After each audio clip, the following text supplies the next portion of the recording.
Bismillahirrahmanirrahim. Assalamualaikum warahmatullahi wabarakatuh.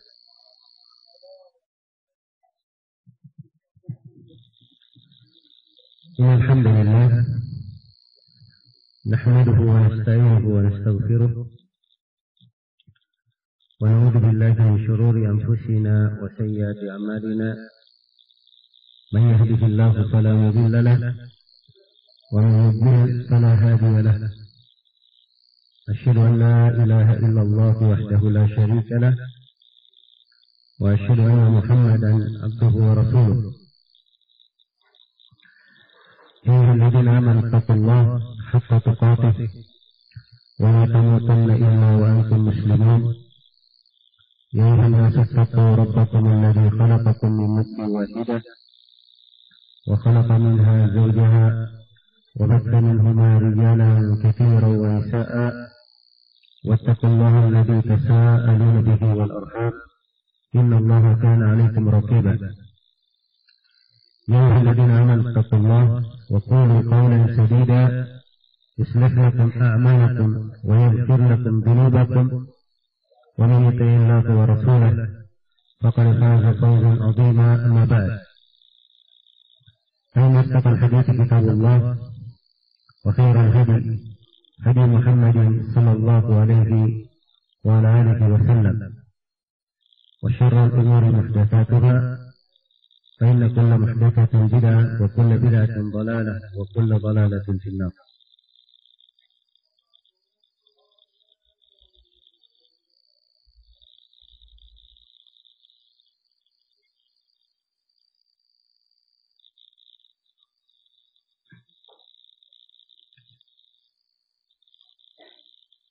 Hadirin sekalian yang saya hormati dan saya muliakan, alhamdulillah di pagi hari ini kita bersyukur kepada Allah Subhanahu wa taala masih diberi kesempatan dan kesehatan berada di majelis yang baik ini. Semoga Allah Subhanahu wa taala menjadikan majelis kita ini dan pertemuan kita ini sebagai pertemuan yang berberkah, membawa kebaikan untuk kita semua di dunia dan di akhirat, dan selalu menjadi bekal yang baik untuk kita semua di dalam menjalani kehidupan dan mendekatkan diri kepada Allah Subhanahu wa taala. Kita masih melanjutkan pembahasan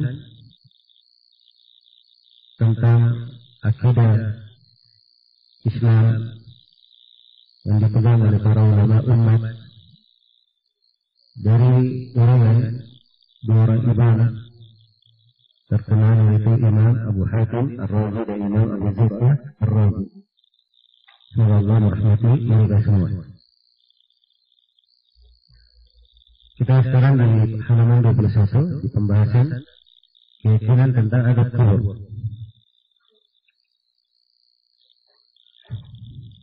Kata beliau rahimahullah, wa adabul qabri haqqun.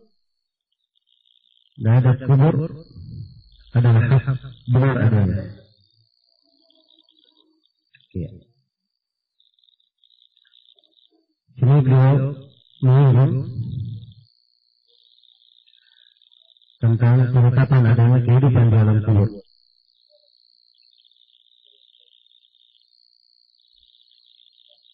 Dan ini termasuk keyakinan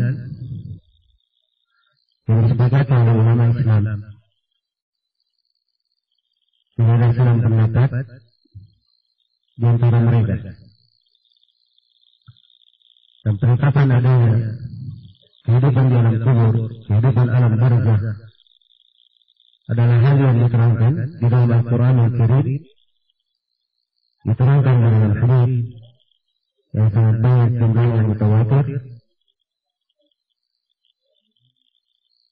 dan sebagaimana yang saya sebutkan tadi, tidak ada silang pendapat di dalam ulama tentang penetapannya.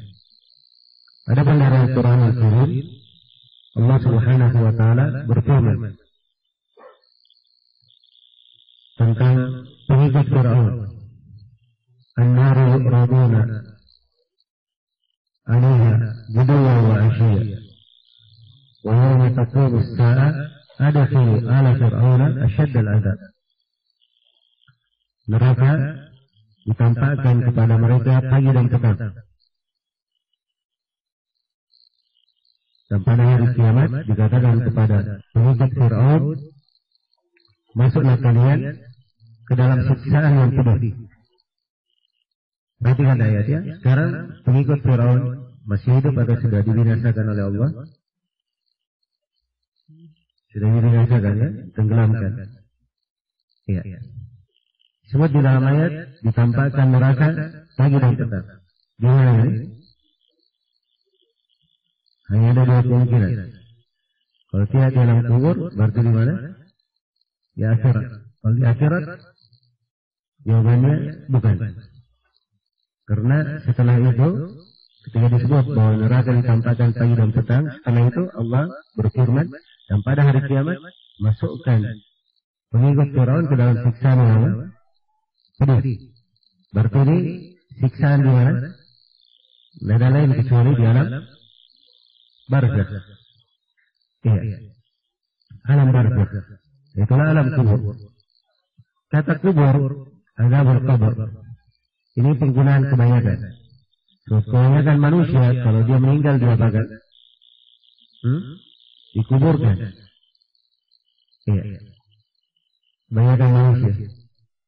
Tapi bukan artinya orang yang dibakar jadi debu, atau orang yang dimakan oleh binatang buas, orang yang hilang jasadnya di dalam lahar misalnya atau dalam timah panas, tidak kena kehidupan di alam barzakh.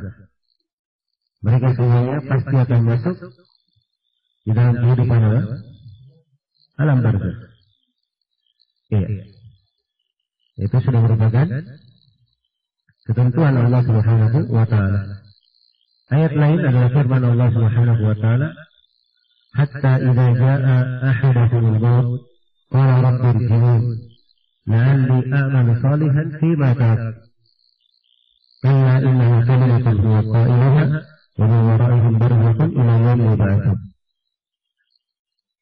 Sehingga kematian yang datangnya salah seorang di antara mereka. Maka mereka berkata, ya Rabbi, kembalikanlah saya supaya saya beramal saleh di kehidupan dunia akan juga yang saya tinggalkan. Hanya keadaan setiap jiwa apabila ruhnya sudah keluar dari jasad. Kalau dia seorang mukmin banyak berbuat ketaatan, dia juga menyesal. Kenapa saya di kehidupan dunia tidak lebih banyak saya beramal?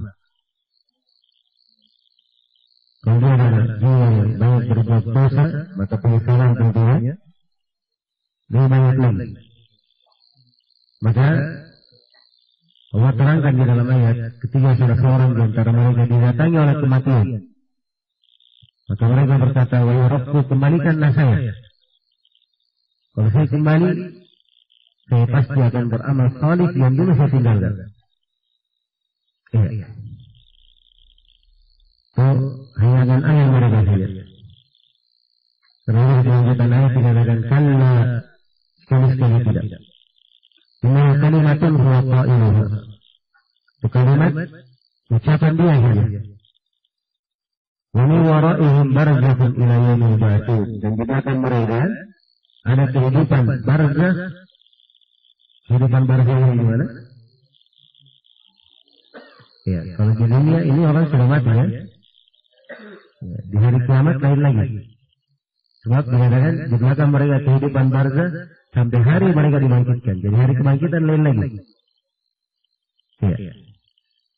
Ini antara dalil tegas tentang penetapan adanya alam barzakh. Yang jelas ayat-ayat dalam hal ini ada beberapa ayat, ada sekitar 8 ayat. Penetapan tentang apa? Adanya kehidupan dalam barzakh, dalam kubur.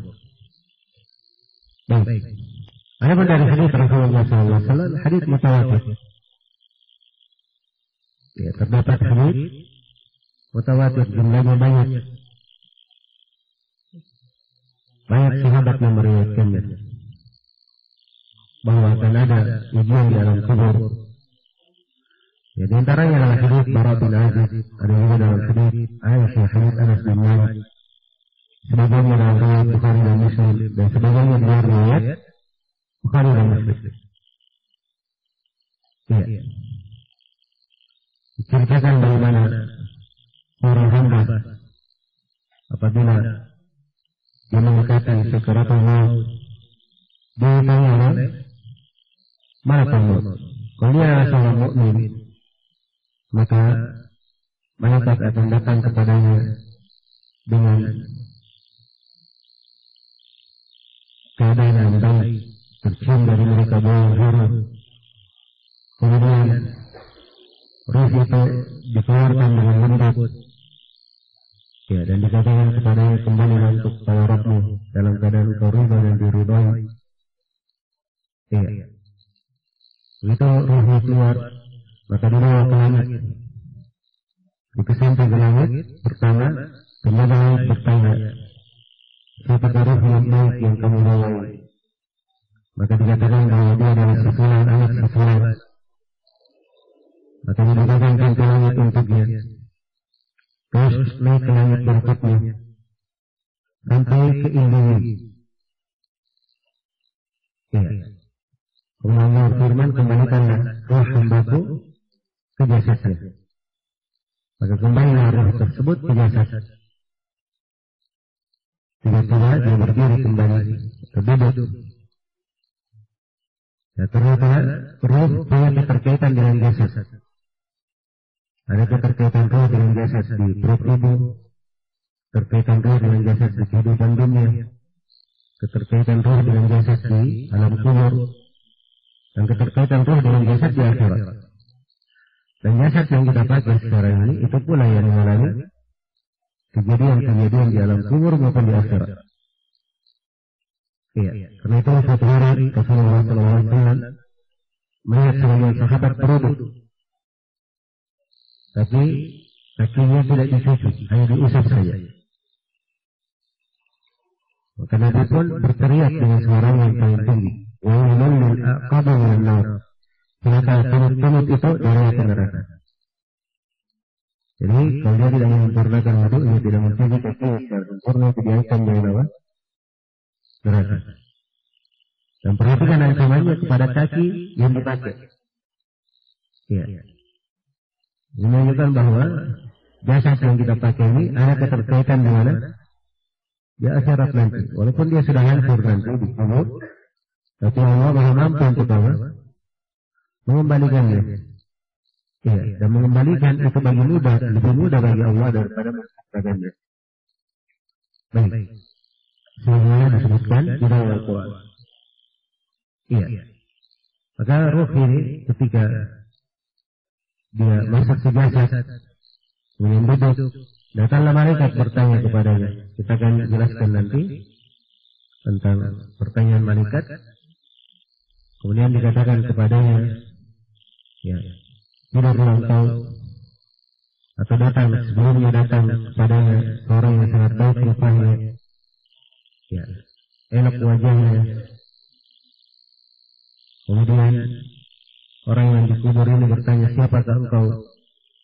Maka orang tersebut menjawab, saya adalah amalan salehmu di dunia. Tidurlah engkau hingga hari kiamat. Maka hamba ini pun tertidur. Ya, merasakan kenikmatan, dan disebutkan dalam sebagian riwayat, kuburnya dilapangkan sejauh mata memandang dan dibukakan untuk usaha dari surga. Ya. Ini dari kehidupan dengan kenikmatan di alam kubur. Iya. Jadi semuanya dari hal yang wajib kita yakini. Kehidupan di alam barzakh. Ya, memang kalau ada halnya yang pasang kamera di kubur, dia lihat apa kuburnya dipanjangkan atau tidak. Ya, tidak mungkin kelihatan, ya. Walaupun kadang pada sebagian keadaan Allah menampakkan tanda-tandanya, tanda kebesarannya kepada sebagian manusia. Karena itu kadang bukan jarang, ya, kita dengarkan ada orang yang sudah dikubur, ya, baru yang dikubur karena tiba-tiba ada masalah, maka kuburan orang ini dipindahkan. Begitu digali kuburannya sudah berubah keadaan orang yang dikubur, ada yang hancur kepalanya dan semisal dengannya. Dan itu keadaan sebagian perkara ditampakkan. Allah Maha Bijaksana dalam hal tersebut. Tapi secara umum kehidupan alam barzakh, dia kehidupan di apa? Di alam lain. Iya. Jadi kuburan dihamparkan semua mata memandang bagi orang yang beriman. Dibukakan celah dari surga. Sebaliknya apabila seorang kafir meninggal dalam sebuah riwayat, seorang yang bergelimang dosa dalam sebuah riwayat, seorang yang munafik, maka malaikat datang kepadanya dengan muka yang benih. Ya. Tercium darinya bau yang tidak enak. Kemudian dicabutlah roh tersebut dengan kerasnya. Karena itu kadang sebagian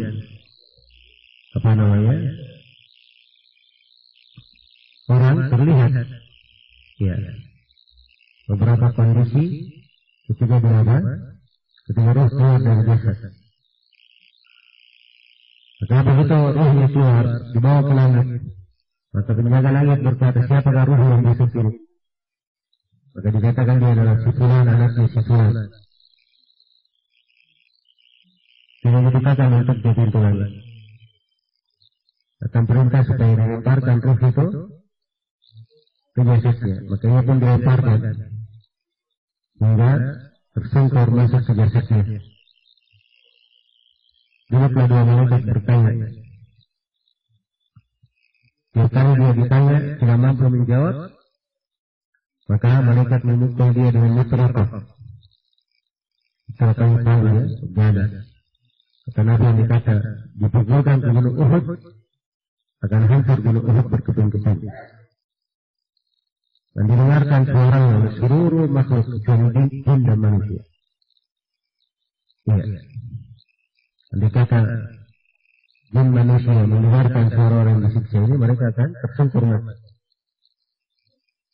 Kemudian sebagainya disempitkan kuburnya hingga tulang belulangnya kering-kering. Lalu datanglah kepadanya orang yang sangat buruk rupanya. Kemudian dia bertanya, siapa engkau? Maka dia menjawab, saya dengan amalan jelek di dirinya. Ya, dibukakan untuknya celah dari neraka. Dan dia tidak beristirahat di kubur, itu adalah siksa.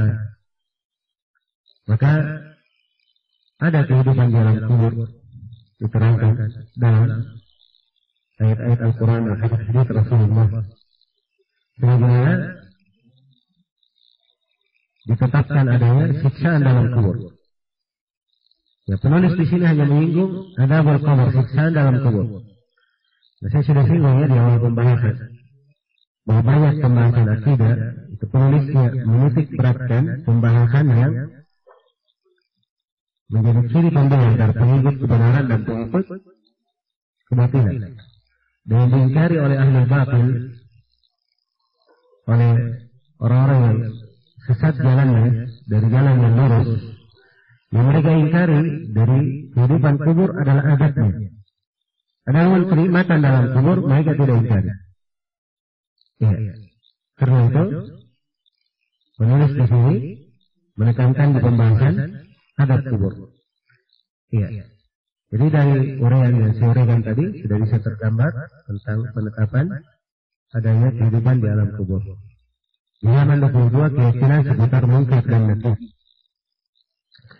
Kata penulis rahimahullah, wa munkar dan nakir haqqun. Munkar dan nakir adalah hak, adalah benar adanya. Ya, ini ada dua pembahasan yang saya poinkan. Yang pertama, hakikat munkar dan nakir. Munkar dan nakir ini dua nama malaikat. Sebutkan dalam hadits Abu Hurairah, riwayat At-Tirmidzi dan selainnya. Apabila hamba meninggal maka dia akan mendatangi pada malaikat as-suwarina azraqan. Iya. Dua malaikat hitam biru. Begitu ya lafaz hadisnya. Apa yang hitam, apa yang biru? Sebenarnya ada yang berkata bahwa badannya biru, mukanya hitam. Dan sebagian ada yang berkata salah satunya hitam dan satunya lagi biru. Iya. Yang jelas ini hadis kesifatan tentang keadaan apa? Munkar dan nakir. Bahwa dia adalah dua sosok malaikat yang datang sebagai ujian. Iya. Karena itu siapa yang melihatnya, mendengar suaranya, mendengar pertanyaannya, itu sudah menggetarkan. Dan tidak ada yang menguatkan seorang kecuali apa? Kecuali keimanannya. Iya. Kecuali keimanannya. Ada beberapa riwayat menerangkan tentang sifat suaranya, bentuk pertanyaannya, kengeriannya, dan hadis-hadis yang menjelaskan tentang munkar dan nakir ujian itu sudah cukup. Sebab namanya ujian itu pasti ada hal yang apa? Dengannya seorang hamba harus siap menghadapi. Iya. Maka munkar dan nakir kita tetapkan sebagaimana diterangkan dalam hadis Rasulullah sallallahu alaihi wasallam. Kemudian permasalahan yang kedua, penetapan adanya ujian di alam kubur. Ini tugas dari munkar dan nakir, menguji. Kalau seorang mukmin ketika ditanya, jadi pertanyaan munkar dan nakir di alam kubur disebutkan di kebanyakan riwayat 3 pertanyaan. Yang pertama dia bertanya, "Man rabbuka?" Siapa Rabb yang kamu ibadahi?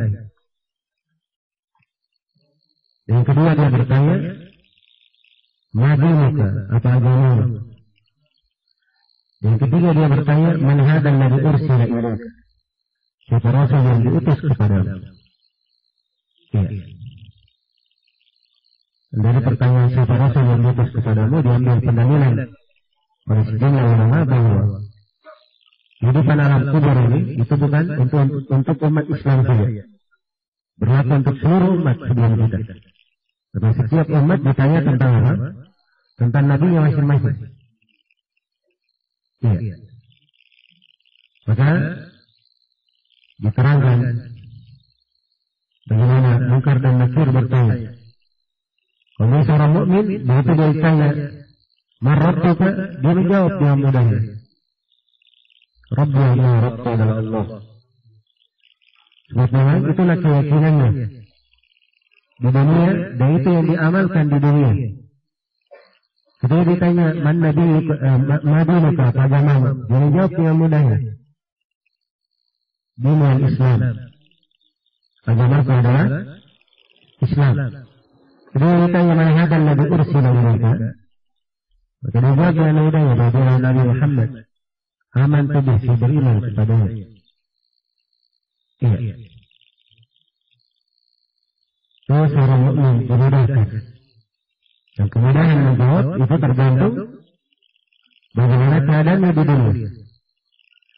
Ya, karena itu sebaliknya orang lain yang ditanya, sebagian riwayat tadi menyebut dia kafir, berguna dosa, sebagian riwayat menyebut dia munafik, sebagian riwayat menyebut dia kafir.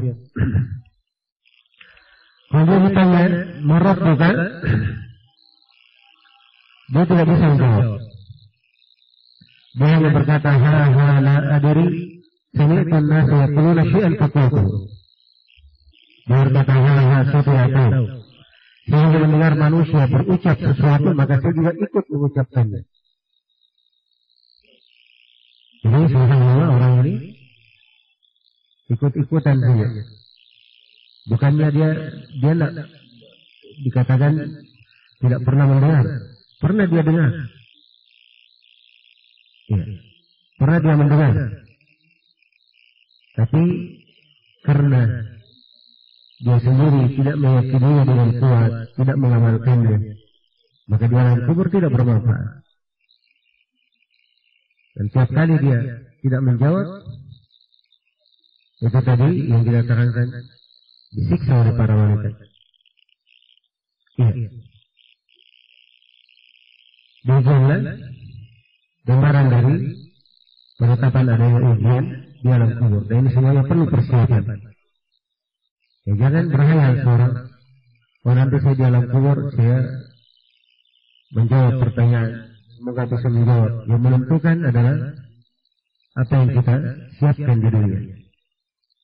Karena itu orang yang telah mempelajari akidah Islam dengan benar, ya, dia pernah menghadiri pelajaran tentang akidah, dia dengarkan dalil-dalilnya, kemudian dia yakini, dia jalankan dalam kehidupannya, maka ini sangat pantas untuk dimuliakan oleh Allah, dimudahkan menjawab pertanyaan di alam kubur. Iya. Dan memang dalil itu tidak semua orang bisa menghafal. Karena itu di dalam menuntut ilmu, seorang pada ilmu yang dia pelajari, paling tidak dia pernah mendengarkan dalilnya.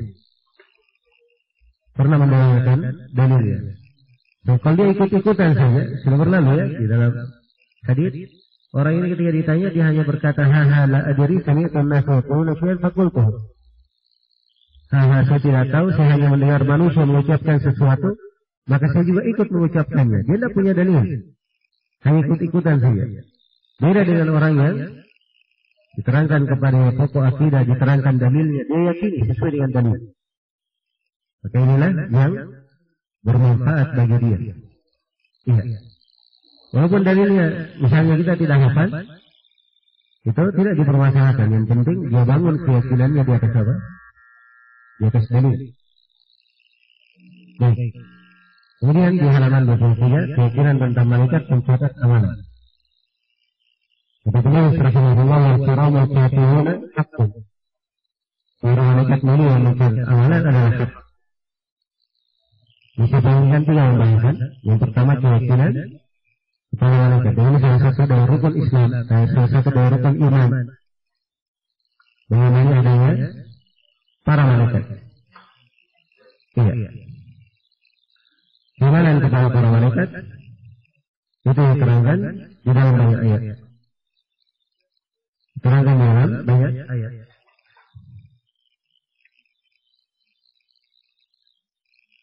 Ya, diterangkan adalah firman Allah Subhanahu wa taala, "Amana ar-rasul bima unzila ilaihi min rabbih wal mu'minun." Qul amana billahi wa malaikatihi wa kutubihi wa rusulihi wal yawmil akhir. Rasul beriman terhadap apa yang diturunkan kepadanya dari Rabbnya. Demikian pula orang-orang yang beriman. Semuanya beriman kepada Allah, kepada para malaikat, kepada kitab-kitab, kepada para rasul, dan kepada hari akhirat. Ya. Allah Subhanahu wa taala berfirman, "Wa man kana aduwwan lillahi wa li rusulihi wa li Jibril wa Mika'il, fa inna Allah aduwwun lil kafirin." Siapa yang merupakan musuh bagi Allah, musuh bagi para rasulnya, para malaikat, Jibril dan Mikail, maka Allah musuh bagi orang-orang yang kafir. Disebut kafir kalau dia memusuhi para malaikat dan para rasul. Iya. Baik. Dan di dalam hadis Umar bin Khattab yang telah saya bacakan, ketika Nabi ditanya tentang rukun iman, beliau sebutkan an tu'mina billahi wa malaikatihi wa kutubihi wa rusulihi wal yawmil akhir wa tu'mina bil qadari khairihi wa syarrihi. Bahwa iman itu engkau beriman kepada Allah, kepada para malaikat, kepada kitab-kitab, kepada para rasul, dan kepada hari akhirat, serta engkau beriman kepada takdir yang baik dan yang buruk. Disebutkan keimanan kepada para malaikat. Rukun yang kedua. Ini dari hal yang wajib kita imani. Para malaikat itu makhluk Allah, dicipta dari cahaya. Dicipta dari cahaya. Mereka diciptakan memang untuk taat kepada Allah dan beribadah. Karena itu malaikat tidak mengenal kemaksiatan. Dan malaikat selalu melaksanakan apa yang diperintah, meninggalkan apa yang dilarang. Dan mereka selalu takut kepada Rabbnya. Jangan jalalu. Iya. Malaikat Allah Subhanahu wa taala yang mulia. Jumlah para malaikat tidak ada yang mengetahuinya kecuali Allah Subhanahu wa taala. Iya. Mereka diberi kemampuan oleh Allah Subhanahu wa taala yang sangat besar. Karena itu Jibril pernah dilihat oleh Nabi di wujud aslinya. Dan Jibril memiliki 600 sayap telah menutupi ufuk. Dan pernah turun kepada Nabi malaikat penjaga gunung. Diperintah oleh Allah ketika beliau diusir oleh penduduk Taif. Kemudian dia menawarkan. Jibril berkata, "Wahai Muhammad, ini malaikat penjaga gunung. Perintahlah dia. Kalau engkau ingin, maka dia akan balik gunung ini terhadap penduduk Taif itu." Tapi Nabi SAW tidak menginginkan hal tersebut. Bahkan beliau berkata, walaupun mereka menolak, namun saya harapkan di tengah keturunan mereka nanti ada sekelompok kaum yang menyembah Allah Subhanahu wa Ta'ala. Iya. Jadi semangat Rasulullah SAW terhadap manusia. Supaya mereka mendapat hidayah. Mendapat hidayah dari sisi Allah Subhanahu wa Ta'ala. Baik.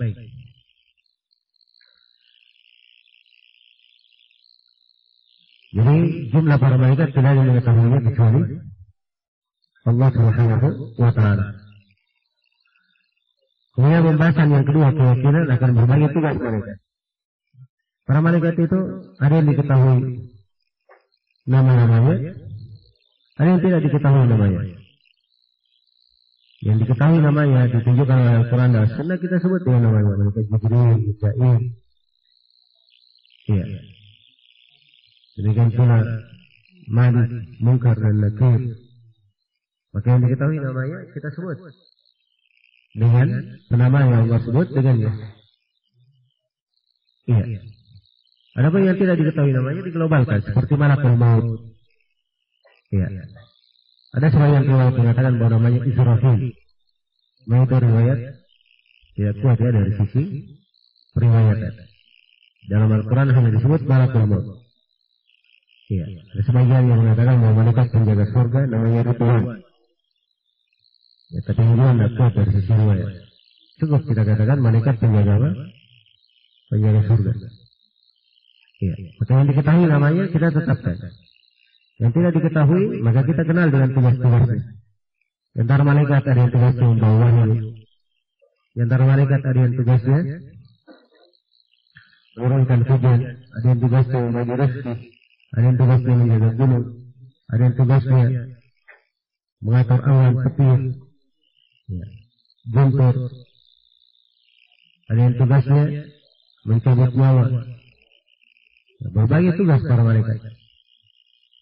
Dan apa yang diterangkan dalam Al-Quran maupun hadis akan tugas-tugas mereka kita imani seluruhnya. Ya. Di sini penulis rahimahullah terangkan keyakinan tentang malaikat pencatat amalan. Ya. Dan ini dari keyakinan yang tetap sebab dalam Al-Quran Allah Subhanahu wa Ta'ala telah menjelaskan tentang para malaikat ini. Ya, kiraman katibin ya'lamuna ma taf'alun. Di sisi mereka adalah kiram katibin, para malaikat mulia mencatat. Para malaikat ini mengetahui apa yang mereka kerjakan.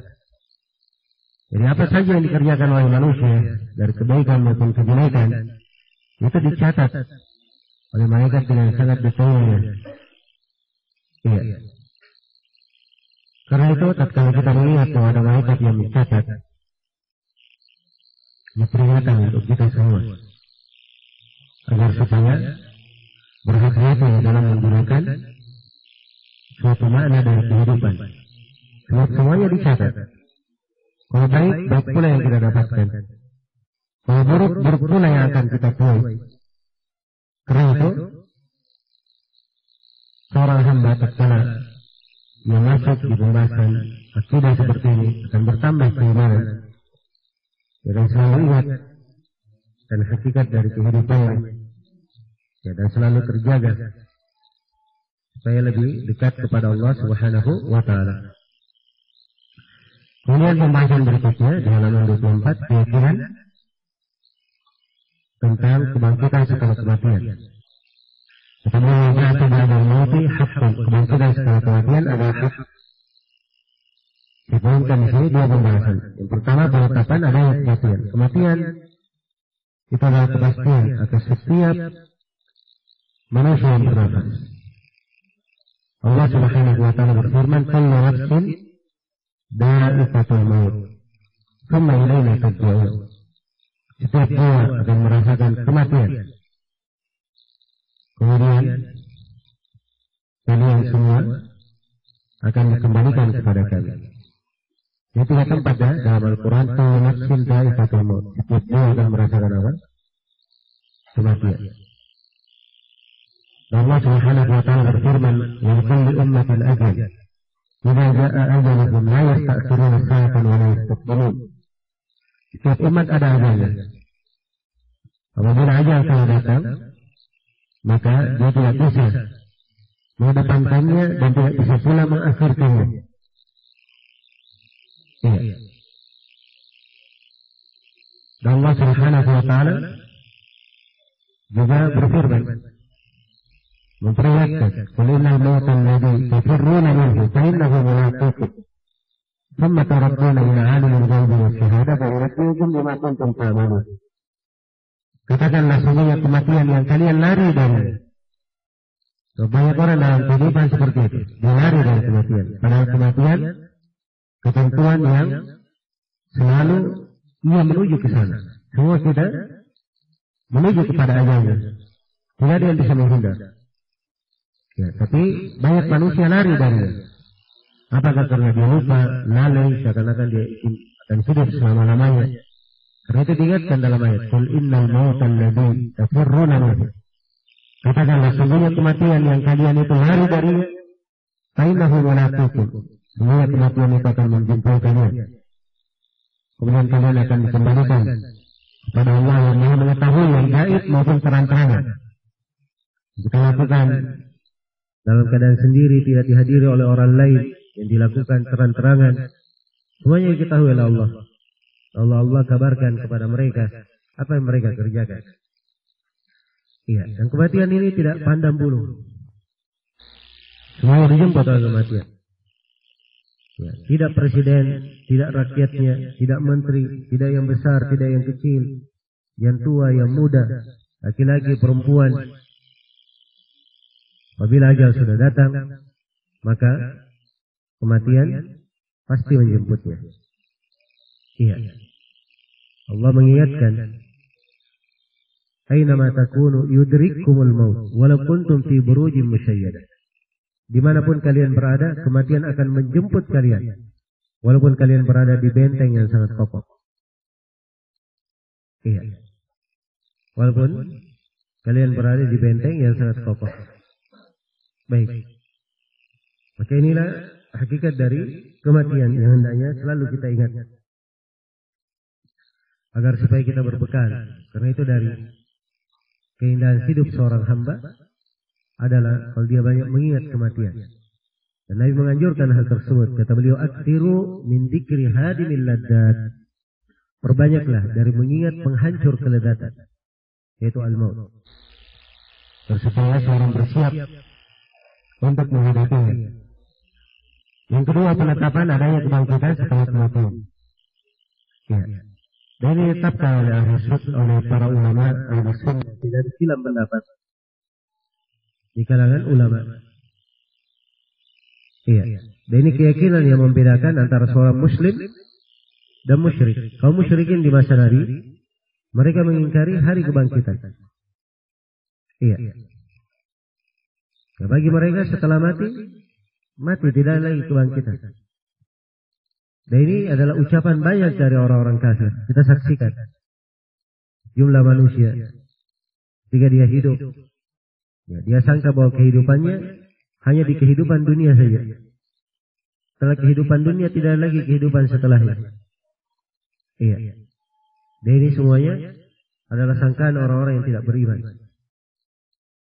Allah Subhanahu wa taala menerangkan akan hari kebangkitan dalam Al-Quran dengan berbagai sudut bentuk penerangan.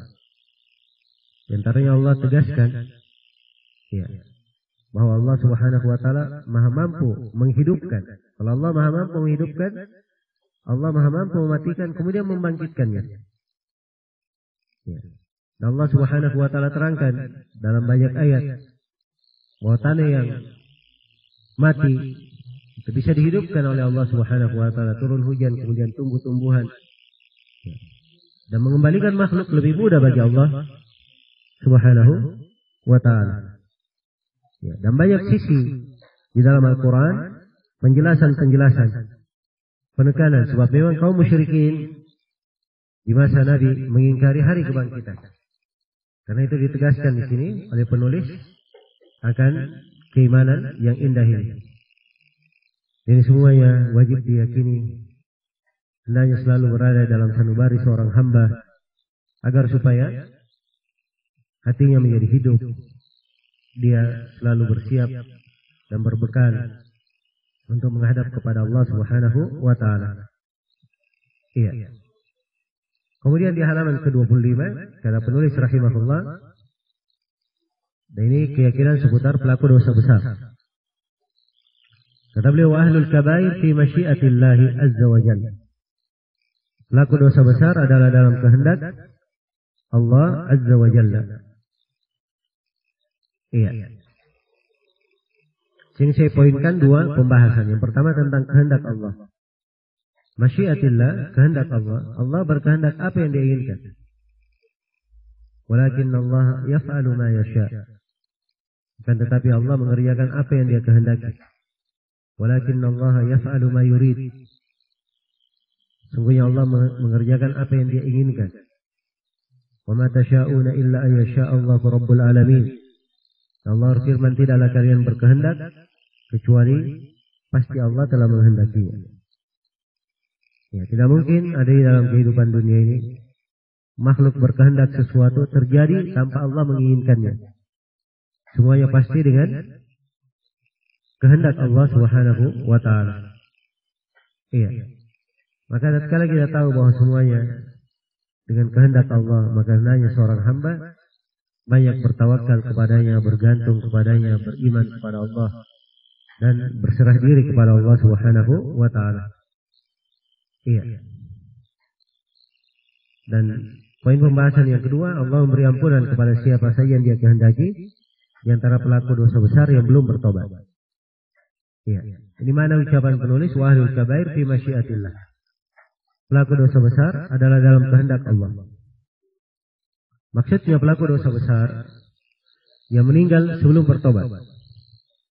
Adapun pelaku dosa besar, pelaku dosa, kalau dia meninggal dan sudah bertobat, tobatnya sudah menggugurkan apa? Dosa-dosanya. Iya. Karena Allah berfirman dalam Al-Quran, "Qul ya ibadiyalladzina asrafu ala anfusihim la taqnatu min rahmatillah. Innallaha yaghfiru dzunuba jami'a. Innahu huwal ghafurur rahim." Katakanlah Nabi Muhammad, sampaikan kepada umat firman Allah, wahai hamba-hambaku yang melampaui batas atas diri mereka, jangan kalian berputus asa dari rahmat Allah. Sungguhnya Allah mengampuni segala dosa. Sungguhnya Allah Maha Pengampun lagi Maha Penyayang. Jadi sepanjang hamba telah bertobat, maka Allah mengampuni dosa, menerima tobat hamba. Ya, dan tobat itu, tobat yang benar, itu disyaratkan padanya 5 syarat. Tobat yang benar, yang diterima, disyaratkan pada tobatnya berapa syarat? 5 syarat. Syarat yang pertama, dia ikhlas di dalam tobatnya. Syarat yang pertama ikhlas di dalam apa? Tobatnya. Iya. Ya, tobat tidak ada paksaan, tidak pula ikut-ikutan, tidak pula karena ingin dilihat orang, nah, tapi karena Allah semata. Kemudian syarat tobat yang kedua, ia meninggalkan perbuatan dosanya. Ya, tidak benar ya kalau ada yang berkata, oh, saya sudah bertobat, tapi dosanya masih dalam. Bukan tobat namanya. Harus meninggalkan perbuatan dosanya. Syarat yang ketiga dari tobat, dia menyesali perbuatan dosa tersebut. Ya, sebab Nabi bersabda, an-nadam at-taubat. Penyesalan itu adalah tobat. Harus ada penyesalan. Ya, karena sebagian manusia ada yang meninggalkan perbuatan dosa. Dia tinggalkan bukan karena menyesali, Mungkin saja karena dia sudah tidak mampu melakukannya, duitnya sudah habis, tidak ada kesempatannya atau yang semisal dengannya. Iya, maka ini bukan taubat namanya. Harus dia tinggalkan dosa itu karena penyesalan. Kemudian syarat yang keempat dari syarat taubat, dia berniat dengan sungguh-sungguh di dalam hatinya tidak akan mengulangi dosanya lagi. Kalau ada orang berbuat dosa, dia menangis, ya, dia sesali dosanya, tapi niatnya nanti kapan saya ada kesempatan dia ulangi lagi. Itu bukan taubat namanya. Jadi harus berniat sungguh-sungguh tidak akan apa? Mengulanginya. Kemudian syarat yang kelima dari taubat, sepanjang taubatnya masih ada waktu. Dan waktu taubat sepanjang nyawa belum sampai di tenggorokan. Karena Rasulullah bersabda bahwa diterima dari hamba malam yugargir, sepanjang nyawanya belum sampai kemana? Ke tenggorokannya. Iya. Dan juga waktunya sepanjang matahari belum terbit dari arah barat. Kalau dia sudah terbit dari arah barat, ada yang beriman, maka dia diterima lagi keimanannya. Baik, jadi itu 5 syarat dari syarat bertobat. Siapa yang sudah bertobat, Allah menerima apa? Tobatnya. Nah, di sini penulis membahas perkara yang lebih spesifik, yaitu terkait dengan masalah seorang yang meninggal dalam keadaan berbuat dosa besar dan dia belum bertobat dari dosanya. Apa hukum orang yang seperti ini? Penulis terangkan bahwa yang disepakati oleh ulama, orang yang seperti ini dibawa kehendak Allah. Kalau Allah berkehendak, dia diampuni. Dan kalau Allah berkehendak, dia disiksa sesuai dengan kadar dosanya. Dan akhirnya pasti dimasukkan ke surga karena dia apa? Bertauhid sebagaimana yang telah kita terangkan. Dan ini dalilnya adalah firman Allah Subhanahu wa taala di surah Nisa di 2 tempat. Inna Allah la yaghfiru an yushraka bih wa yaghfiru ma duna dzalika liman yasha. Sungguhnya Allah tidak mengampuni dosa kesyirikan dan mengampuni selain daripada itu bagi siapa yang Allah kehendaki. Ya, ini ayat sekali lagi terkait dengan orang yang belum bertobat. Ya, kalau dia berbuat kesyirikan belum bertobat, berbuat dosa belum bertobat, ini hukumnya di dalam ayat. Adapun kalau dia berbuat kesyirikan, dia berbuat dosa tapi dia sudah bertobat sebelum dia meninggal, Allah menerima apa? Tobat hamba. Ya, Allah tidak mengampuni dosa kesyirikan. Siapa yang meninggal dalam keadaan dia berbuat kesyirikan, belum bertobat, itu dosanya tidak akan diampuni oleh Allah. Kalau kaitannya dengan apa? Kesyirikan. Sebagian ulama memandang bahwa ayat ini konteksnya umum. Yang tidak diampuni semua dosa kesyirikan. Syirik akbar maupun syirik asghar. Sebab syirik 2 macam ya. Ada syirik akbar, mengeluarkan pelakunya dari keislaman, mengekalkan dia dalam neraka. Dan ada syirik asghar, tidak mengeluarkan pelakunya dari keislaman, hanya dia menanggung apa? Dosa besar saja. Ya. Tapi khusus untuk kesyirikan, oleh sebagian ulama dipandang tidak diampuni, walaupun dia itu sifatnya syirik asghar. Iya. Jadi kesyirikan tidak diampuni. Wa yaghfiru liman yasha'u wa yaghfiru ma duna dzalika liman yasha'. Dan Allah mengampuni apa yang kurang daripada itu, apa yang bukan kesyirikan, bagi siapa yang Allah kehendaki. Nah, itu sisi pendalilannya. Bagi siapa yang Allah kehendaki. Baik, dan ini bantahan terhadap orang-orang Al-Wa'idiyah. Dan ini 2 kelompok masih ada hingga hari ini. Kelompok Khawarij dan kelompok Mu'tazilah. Hanya saja mungkin mereka tidak tahu bahwa dirinya Khawarij, tidak tahu bahwa dirinya apa? Mu'tazilah. Hanya saja pemahamannya ada sifat Khawarij dan Mu'tazilah. Salah satu pemahaman kelompok Khawarij dan Mu'tazilah, mereka menganggap bahwa pelaku dosa besar itu kekal di neraka. Kekal di mana? Di neraka. Di hukum akhirat mereka sepakat bahwa pelaku dosa besar kekal di neraka. Tapi di hukum dunia, orang Khawarij mengatakan bahwa pelaku dosa besar kafir. Orang Mu'tazilah mengatakan pelaku dosa besar bukan kafir, bukan mukmin. Tapi derajat antara kafir dan apa? Mukmin. Dibahas saja ya, tapi di hukum akhirat sama mereka. Pelaku dosa besar di mana menurut mereka? Kekal dalam neraka. Dan ini adalah pendapat yang batil. Iya. Ini yang diterangkan oleh penulis di sini di beberapa tempat. Beliau terangkan bahwa pelaku dosa besar itu di bawah kehendak Allah. Ya, kalau Allah menghendaki dia diampuni, kalau Allah berkehendak dia disiksa. Dan beliau telah terangkan juga pelaku dosa besar juga dapat syafaat, dikeluarkan dari api neraka. Kalau kekal, tidak mungkin dikeluarkan. Ya. Maka suatu ucapan yang batil itu tanpa ya keluar tanpa dalil, ya, perkara yang menyelisihi ayat-ayat Al-Quran dan hadis-hadis Rasulullah Sallallahu Alaihi Wasallam. Baik. Kemudian di pembahasan yang berikutnya di halaman 26, keyakinan terhadap siapa saja yang telah berislam. Ya, kata beliau, wala nukaffiru ahlal qibla bi dzunubihim wa nakilu asrarahum ila Allah azza wa jalla.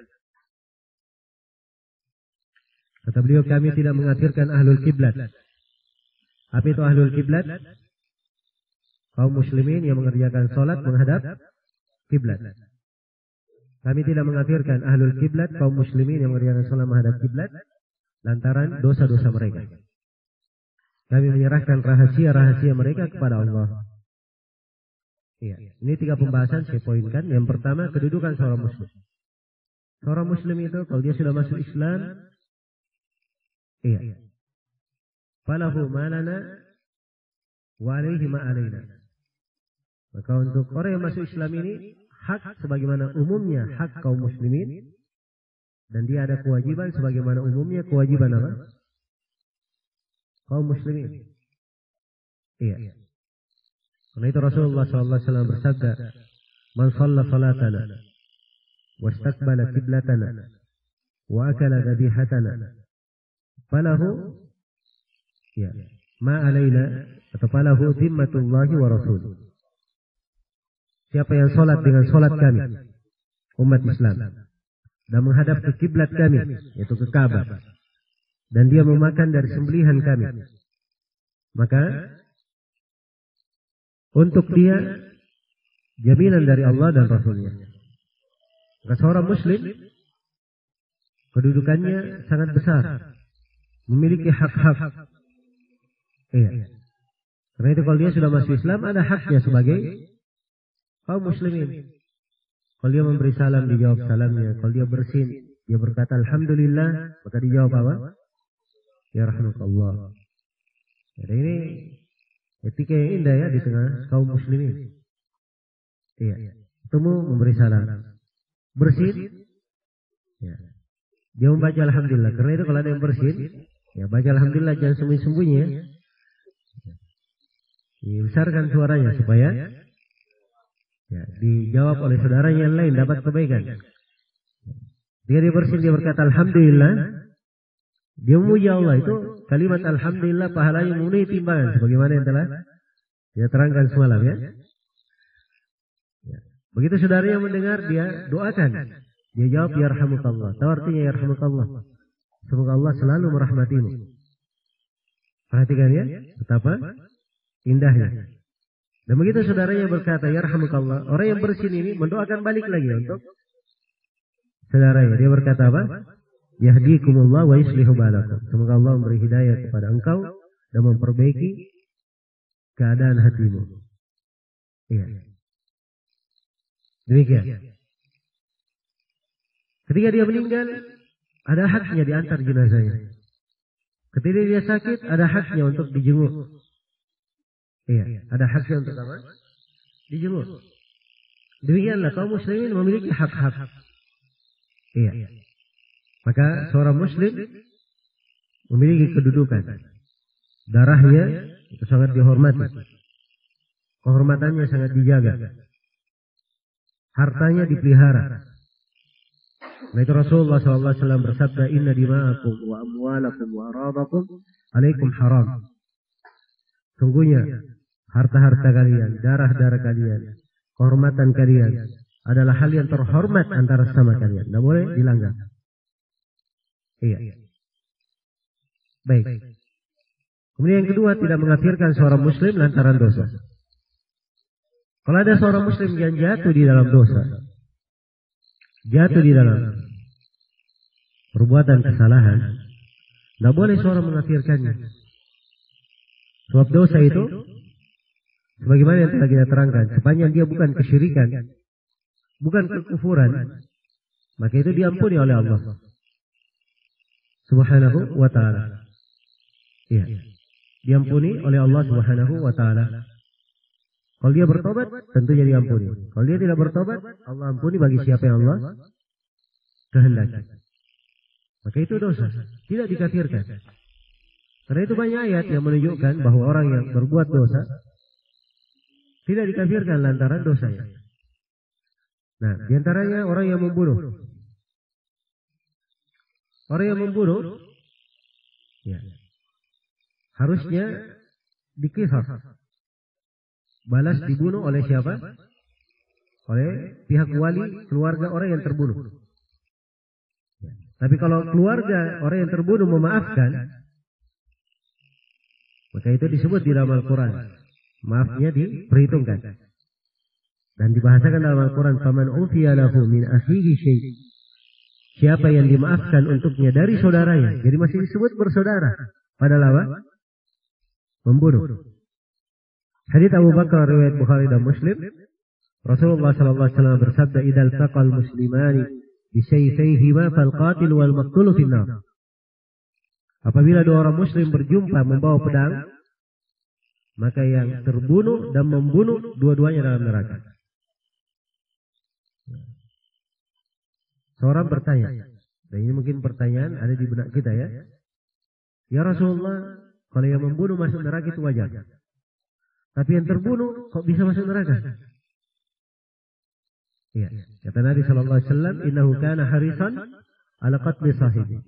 Sungguhnya dia ini tadinya sudah bersemangat ingin membunuh apa? Saudaranya. Tapi dia kurang beruntung saja. Dia yang kena apa? Dia yang kalah. Sehingga dia yang terbunuh. Dia kata dia menang, dia yang menjadi apa?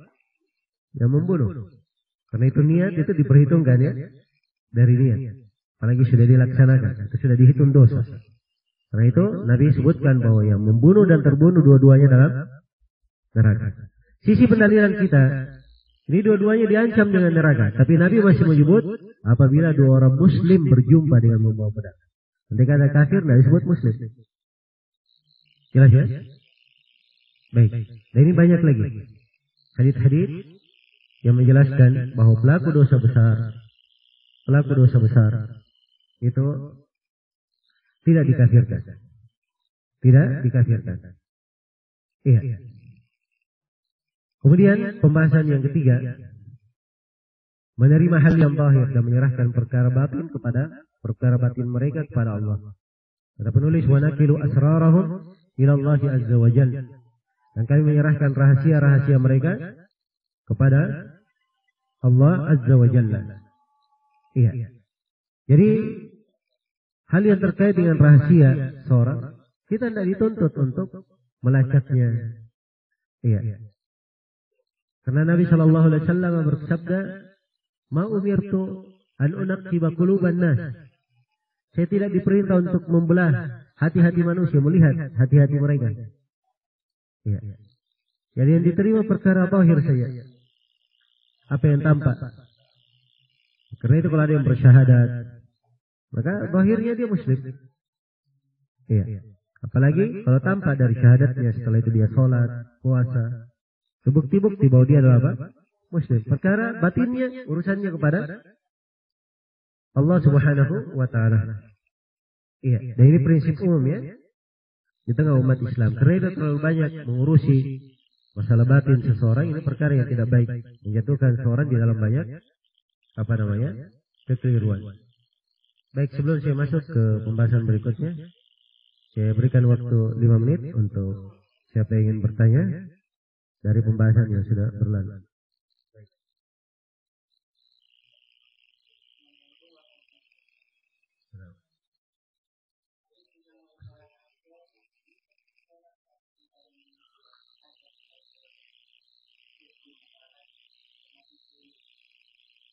Iya. Terkait dengan mati suri. Ini pertanyaan bagus sebenarnya ya. Banyak kita dengarkan. Dan banyak orang yang keliru memahaminya. Iya. Mati suri itu di penggunaan masyarakat ada dua makna.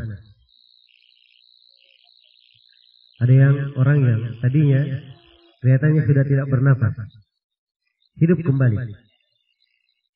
Iya. Nah, ini kata hidup kembali ini yang perlu dirinci. Nah, itu saya bagi menjadi berapa? Dua. Ada orang yang kadang dohirnya dia sudah mati, tapi hakikatnya dia masih hidup, belum keluar nyawanya. Iya. Dan itu di ilmu kedokteran juga diketahui. Jelas ya? Jadi kadang dari sisi nafas tidak bernapas lagi, tapi dia sebenarnya masih hidup. Ya. Makanya orang kalau dikatakan mati suri seperti ini, itu mungkin. Jelas ya? Mungkin, sebab hakikatnya belum apa? Belum mati. Ya. Karena itu, kadang ada sebagian orang, dia belum mati, sudah dibawa pakai kerangka, tiba-tiba dia berdiri. Ya. Jelas ya? Bahkan ada sebagian yang sudah dikubur. Dia keluar lagi dari kuburnya. Iya. Keluar dari kuburnya. Ini orang yang sifatnya apa? Tidak mati. Tapi kalau mati suri yang dimaksud ruhnya keluar, kemudian masuk lagi ke jasad, itu tidak ada di dalam agama Islam. Dan itu adalah pemahaman yang batil. Sebab ruh kalau sudah keluar dari jasad, itu dia sudah pindah ke alam lain. Tidak mungkin balik lagi. Tidak mungkin apa? Kembali lagi. Ya wa annahum ilaihim la yarji'un. Allah firman dan mereka itu kepada keluarga mereka tidak akan kembali lagi. Tidak akan kembali lagi. Iya. Jelas ya? Jadi ini yang dimaksud dengan mati suri harus dirinci yang mana bentuknya. Ya, dan kita di Indonesia terlalu banyak pemahaman yang aneh. Ya, dan hancur keyakinan itu dengan film-film. Ya, dengan cerita-cerita orang mati, setelah mati bisa hidup lagi. Ya, lebih hebatnya lagi hidup balas dendam. Hah? Ini cuma dongengnya orang-orang Indonesia sih. Iya. Dan ini semuanya dari perkara yang bertentangan dengan akidah yang benar. Bertentangan dengan akidah yang benar. Baik, jadi itu terkait dengan mati suri. Iya.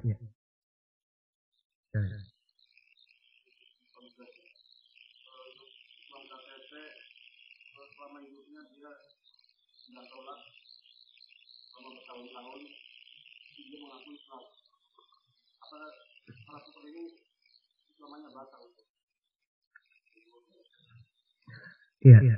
Pertama tentang meninggalkan sholat, itu ada silang pendapat di kalangan ulama. Apakah dia dianggap kafir keluar dari Islam atau tidak? Ada hadits-hadits yang menjelaskan tentang kekafirannya, yaitu dijadikan pegangan oleh kebanyakan sahabat, Imam Ahmad dan selainnya. Orang yang meninggalkan sholat dikafirkan. Di antaranya Nabi bersabda, al-ahad alladhi bainana wa bainal kuffar as-salat. Perjanjian antara kami dan orang kafir yang membedakan antara kami dengan kafir adalah salat. Dalam riwayat At-Tirmidzi, "Faman tarakaha faqad kafar." Siapa yang meninggalkan salat maka dia telah kafir. Dan di dalam Al-Quran, ketika penduduk neraka ditanya, "Ma salakakum fi saqar?" Kenapa kalian berada di dalam neraka saqar? Apa jawaban pertama? Penduduk neraka, sebabnya dia sebutkan, "Lam nakum minal musallin." Kami dulunya tidak pernah salat. Iya. Maka orang-orang yang mengatakan dia dikeluarkan dari keislaman karena tidak salat, ini adalah hal yang apa? Hal yang kuat. Iya. Tapi namanya di tengah manusia, kejahilan itu mendominasi. Iya. Kejahilan apa? Mendominasi. Banyak orang yang kadang tidak tahu hukum. Iya. Bedakan, tidak tahu membedakan antara wajib dan sunnah. Ya, kalau dia jahil, maka yang seperti ini tidak diberikan hukum kafir. Diajarkan. Ya walaupun kejahilan di masa sekarang ini agak sulit tergambar ya, karena hidup di tengah kaum muslimin, dia lihat orang-orang sholat dan seterusnya. Iya. Adapun kalau dia mengetahui hukum, ya seperti itu tadi keterangannya. Karena itu sholat ini tiang agama, hal yang wajib untuk dijaga. Dan sholat adalah pokok kebaikan bagi seorang hamba yang menggugurkan dosa-dosanya, mengangkat derajatnya. Dan sholat ini adalah sumber ketenangannya, kunci rezekinya. Dan sholat itu adalah yang mendekatkan dia kepada Allah Subhanahu wa Ta'ala. Kebaikan dan keagungan sholat sangat banyak. Cukuplah dari keistimewaan sholat, dia adalah salah satu-satunya syariat yang diterima langsung oleh Nabi Muhammad SAW. Oleh yang lain diterima dengan perantara siapa? Jibril. Ini diterima langsung oleh Nabi dan diterimanya bukan di bumi lagi. Diterimanya di mana? Di langit ketika Nabi Muhammad diperjalankan di perjalanan apa? Mi'raj. Ketika diangkat ke langit. Iya, beliau menerima kewajiban salat. Maka ini menunjukkan keagungan salat. Tadinya kewajiban salat kita 50 waktu. Diringankan menjadi 5 waktu. Dan 5 waktu ini nilainya 50. Nilainya 50. Ya, karena itu kemuliaan umat dengan sholat ini jangan ditinggalkan. Dan hendaknya dijaga. Dan alhamdulillah Allah mudahkan. Di kondisi musafir ada keringanan. Ya. Di kondisi seorang ada udur, dia bisa menjamak. Ya. Dan sholat itu luas waktunya, ada awalnya, ada akhirnya. Ya. Semuanya ada kemudahan. Nah, sekarang untuk melacak kiblat, ya gampang sekali dengan alat-alat yang ada sekarang. Ya. Walaupun dia tidak memiliki sama sekali dari fasilitas untuk menentukan di mana kiblat, dia boleh berijtihad, bersungguh-sungguh untuk memastikan di mana kiblat, kemudian dia sholat. Ya. Dia dari kendaraan bisa sholat. Kalau tidak bisa berdiri, bisa duduk. Tidak bisa duduk, bisa berbaring. Ya. Dimudahkan supaya seorang tidak meninggalkan apa? Tidak meninggalkan sholatnya. Baik, segera itu. Tentang malaikat, Ustaz, tolong jelaskan dari tentang malaikat yang menaungi majelis ilmu baca. Terus yang kedua keutamaan dan keutamaan yang didapat oleh para penuntut ilmu syar'i. Baik, di dalam hadis yang diriwayatkan oleh Imam Muslim dari Abu Hurairah radhiyallahu anhu, Rasulullah sallallahu alaihi wasallam bersabda, "Ma min qaumin jalasu fi baitin min buyutillah yatluna kitab Allah wa yatadarasunahu fima bainahum illa nazalat alaihim as-sakinah wa ghashiyatuhum ar-rahmah wa haffathum al-malaikah wa dzakarahum Allah fi man 'indah."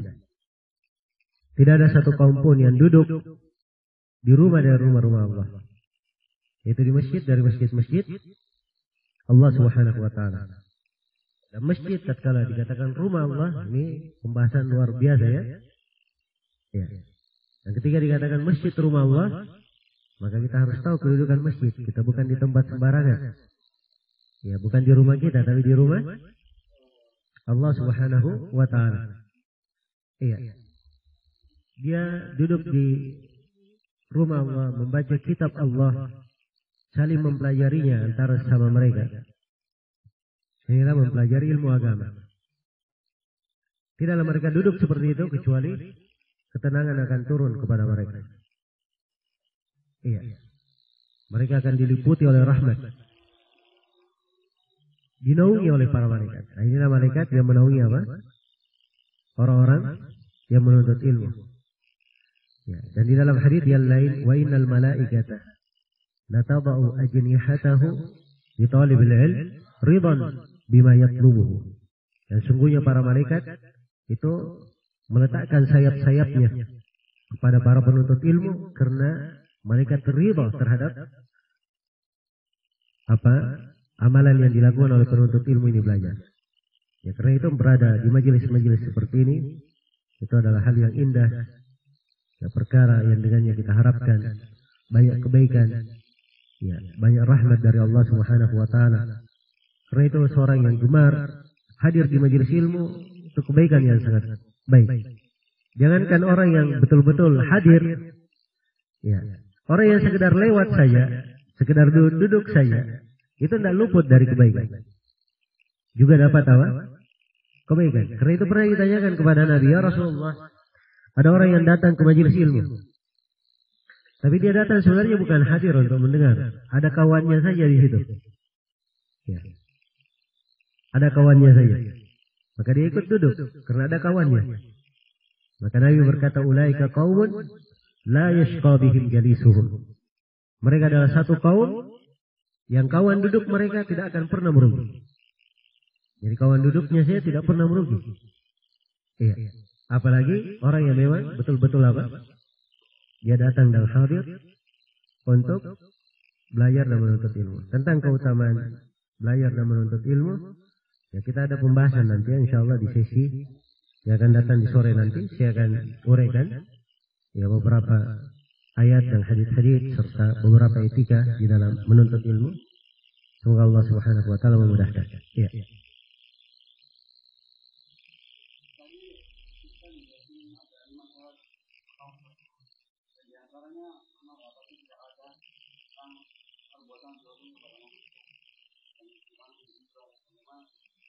Baik.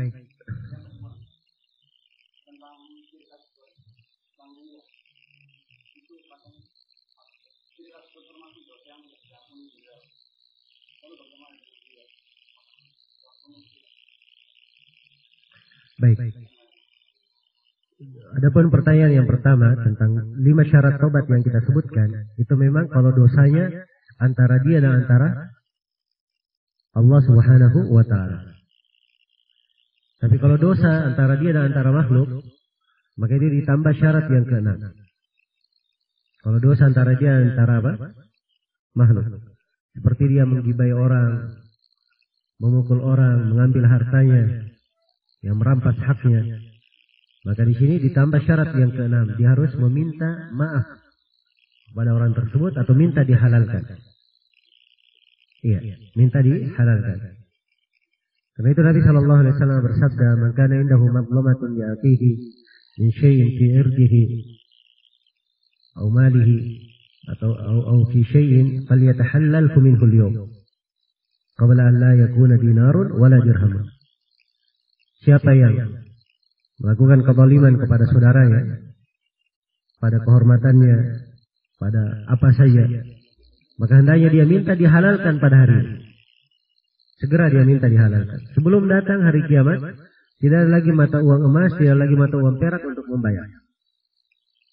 Iya. Dan di dalam hadits Abu Hurairah, riwayat Muslim, Nabi pernah bertanya kepada para sahabat, "Atadruna mal muflis?" Tahukah kalian orang yang bangkrut? Ya. Para sahabat menjawab dengan apa? Kata bangkrut di tengah mereka. Orang yang bangkrut itu orang yang tidak ada hartanya, orang yang tidak ada barangnya. Ya. Itu namanya apa? Bangkrut. Kata Nabi bukan itu orang yang bangkrut. Orang yang bangkrut, kata Nabi, adalah orang yang datang pada hari kiamat. Datang dengan amalan sholatnya, amalan puasanya, amalan zakatnya, banyak kebaikannya. Tapi subhanallah dia datang dalam keadaan dia telah menzalimi si anu, telah memukul si anu, telah mencela si anu, menumpahkan darah orang. Maka semua orang yang dia zalimi datang menuntutnya. Iya. Tiap kali ada yang datang menuntut, maka dia harus bayar dengan apa? Bayar dengan kebaikan yang dia miliki. Terus dia bayar dengan kebaikannya. Habis kebaikannya, masih ada juga yang menuntutnya. Maka orang yang dosa orang yang menuntut, dia tanggung. Dipindahkan kepadanya. Kemudian setelah itu, dia dimasukkan ke mana? Ke dalam neraka. Waliyahudzubillah. Ini betul-betul orang yang bangkrut. Ya, karena itu, syarat yang ke-6 dari syarat tobat. Kalau dosa antara dia dan antara makhluk, ditambah apa? Dia harus minta dimaafkan. Minta dimaafkan. Kemudian pertanyaan yang kedua tadi berkaitan dengan syirik asghar. Ya. Kalau dia bersifat ria, itu tadi semua saya sudah terangkan ya. Kalau dia meninggal dan dia tidak bertobat darinya, maka itu tadi ada saya katakan 2 pendapat di kalangan ulama. Ada yang berpendapat bahwa itu tidak diampuni juga, dan ada yang berpendapat dia masuk ke dalam hitungan dosa besar yang lain, bisa diampuni. Iya. Dan sengaja saya sebutkan dua pendapat, ya, supaya kita mengetahui besarnya perkara kesyirikan ini. Dan seorang berhati-hati. Seorang berhati-hati darinya. Ya, dan ria masuk dari syirik asgar. Ria. Dan ria itu kadang menjadi syirik akbar kalau terlalu banyak mendominasi. Karena itu di pembahasan ria, para ulama membagi ria menjadi dua. Ada yang syirik akbar, ada yang syirik apa? Asgar. Kalau rianya terus menerus, seluruh amalannya adalah ria, seperti kaum munafikin, itu adalah syirik akbar. Karena itu dari sifat kaum munafikin, yura'una an-nasa wa la yadhkuruna Allah illa qalila. Mereka ria kepada manusia, tidak berzikir kepada Allah kecuali sedikit. Iya. Adapun ria yang kadang seorang ingin didengar, ingin dipuji, ingin di ini dan di itu, tapi tidak mendominasi, ini masuk ke dalam apa? Masuk ke dalam syirik asgar. Iya. Ya, kalau dia masuk ke dalam syirik asgar, itu kembali kepada silang pendapat yang saya terangkan tadi. Wallahu ta'ala. Baik.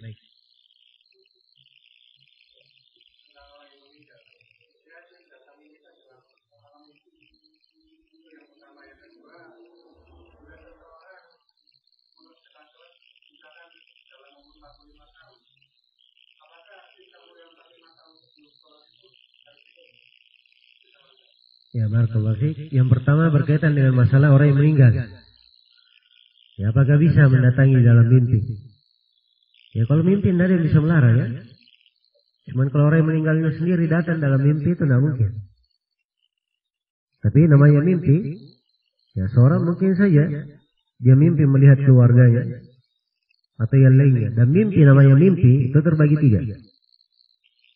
Ada mimpi dari Allah, ada mimpi dari syaitan, dan ada mimpi dari apa? Dari bisikan dirinya sendiri. Karena ada orang yang saking cintanya kepada sebagian keluarga yang telah meninggal, akhirnya dia mimpi ketemu dengan keluarganya. Ini dari apa ini? Bisikan diri sendiri. Ya. Ada orang yang didatangi oleh ayahnya. Kamu jangan beragama Islam, ganti agamamu jadi agama Nasrani. Ya. Kira-kira ini mimpi dari mana ini? Ini jelas dari syaitan. Ya. Kalau ada mimpi misalnya datang dari keluarganya, dia diberi wejangan yang baik. Nah ini maka mungkin saja hal tersebut diharapkan dia dalam mimpi berasal dari Allah Subhanahu wa taala. Jelas ya? Jadi kalau dikatakan bahwa si mayat sendiri yang datang itu enggak mungkin. Ya, dan namanya alam mimpi, ya dia adalah kaitannya dengan hal yang bersifat mimpi. Yang kedua terkait dengan masalah apa tadi? Ya, orang yang di umur 45 tahun misalnya baru mengenal sholat. Sebelumnya sholatnya dia telantarkan. Jadi sholat yang ditelantarkan sebelumnya ini dikemanakan? Bagaimana caranya? Apakah diqadha? Jawabannya sholat yang ditinggalkan tanpa udzur. Ingat ya, tanpa udzur itu tidak bisa diqadha. Iya. Nah, ini dari keagungan sholat. Karena itu siapa yang bertobat, caranya adalah dia memperbanyak sholat sunnah untuk menutupi apa? Kewajibannya yang sudah kurang. Iya. Dan tobatnya saja itu sudah merupakan hal yang apa? Hal yang baik. Kalau tobatnya benar, maka itu dari perkara yang bisa menutupi apa yang telah lalu. Iya. Karena itu jangan berputus asa dari rahmat Allah. Apalagi kalau seorang dulunya mungkin ada sholatnya yang bolong, kemudian setelah itu dia mengenal ya, agama. Dan itu kadang seorang jatuh di dalam dosa. Ya. Dari hikmah Allah, kadang dia jatuh di dalam dosa. Akhirnya karena jatuh di dalam dosa, setelah itu dia kenal kebaikan. Dosa yang dulu dia kerjakan sangat membekas dalam jiwanya. Dia sangat menyesalinya. Sehingga setelah itu dia malah lebih baik beribadahnya untuk menutupi kesalahan-kesalahannya. Makanya dari taufik Allah Subhanahu wa taala kepada seorang hamba.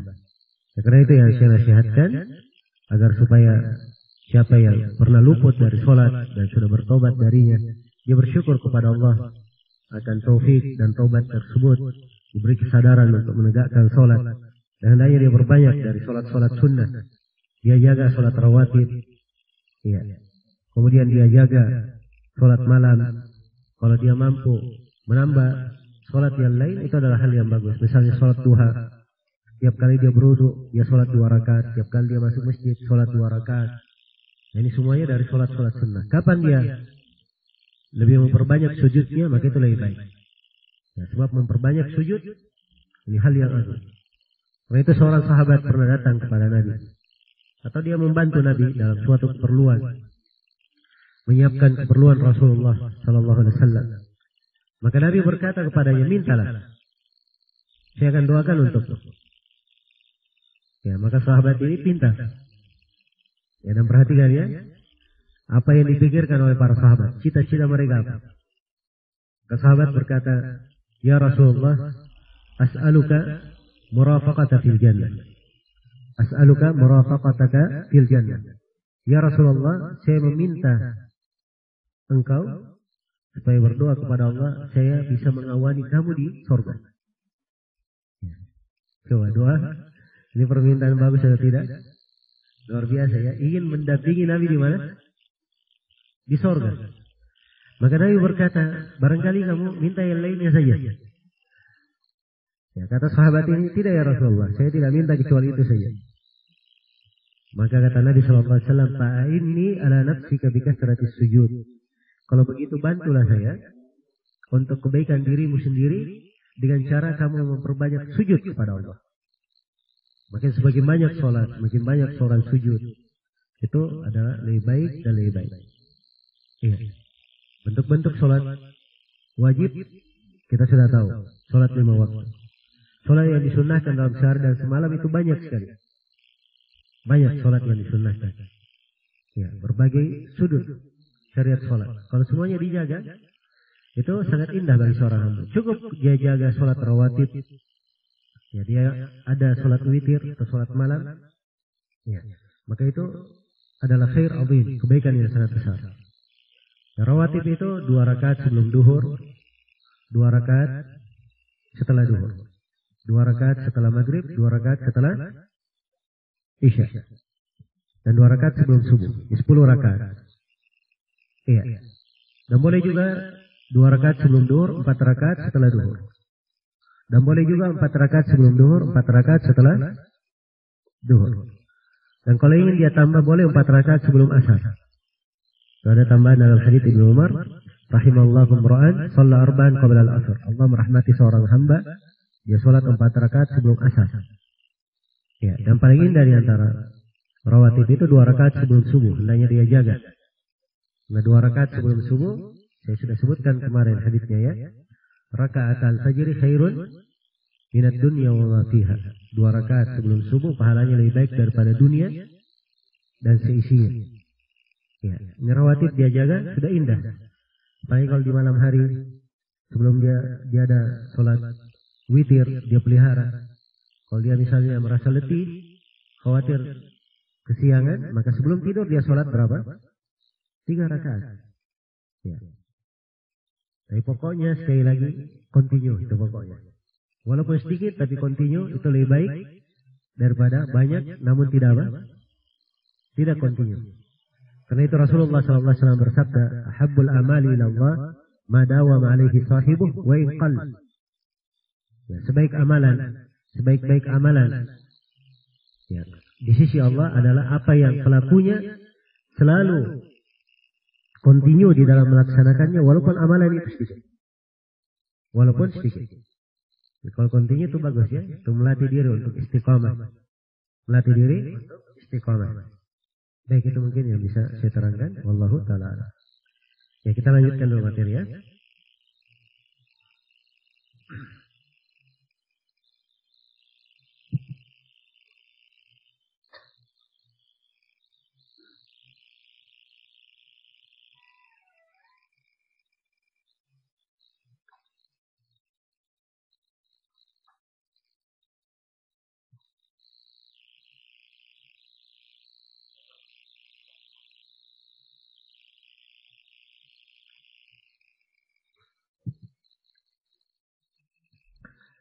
Baik.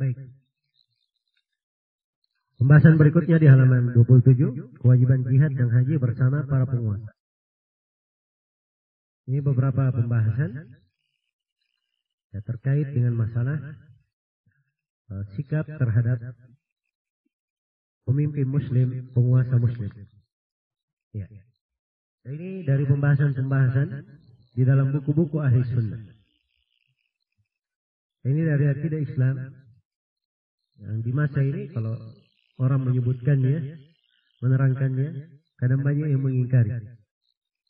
Ya, padahal ini adalah pokok dari ajaran syariat, sangat indah sekali.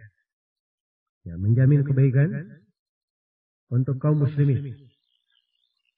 Baik, saya akan detailkan pembahasannya. Berkata penulis, wa nuqimu fardal jihadi wal haji ma'a a'immatil muslimin fi kulli dahrin wa zaman. Kami menegakkan jihad dan haji bersama para pemimpin kaum muslimin pada segala masa dan zaman. Saya poinkan 3 pembahasan. Yang pertama, kewajiban jihad. Jihad secara bahasa itu adalah ifragut taqah. Dia mengerahkan segala kekuatannya, segala kemampuannya. Iya. Dan jihad di dalam istilah syariat kita itu memiliki pembagian-pembagian. Karena jihad dibagi menjadi 4. Yang pertama adalah jihad melawan, jihad di dalam membenahi diri sendiri. Iya. Jadi itu jihad juga. Karena itu Rasulullah SAW bersabda, al-mujahidu man jahada nafsahu. Orang yang berjihad adalah orang yang berjihad membenahi dirinya. Iya. Kemudian jihad yang kedua adalah jihad melawan syaitan. Karena Allah berfirman, inna syaitana lakum adu fattakhiduhu aduwa. Sungguhnya syaitan itu adalah musuh.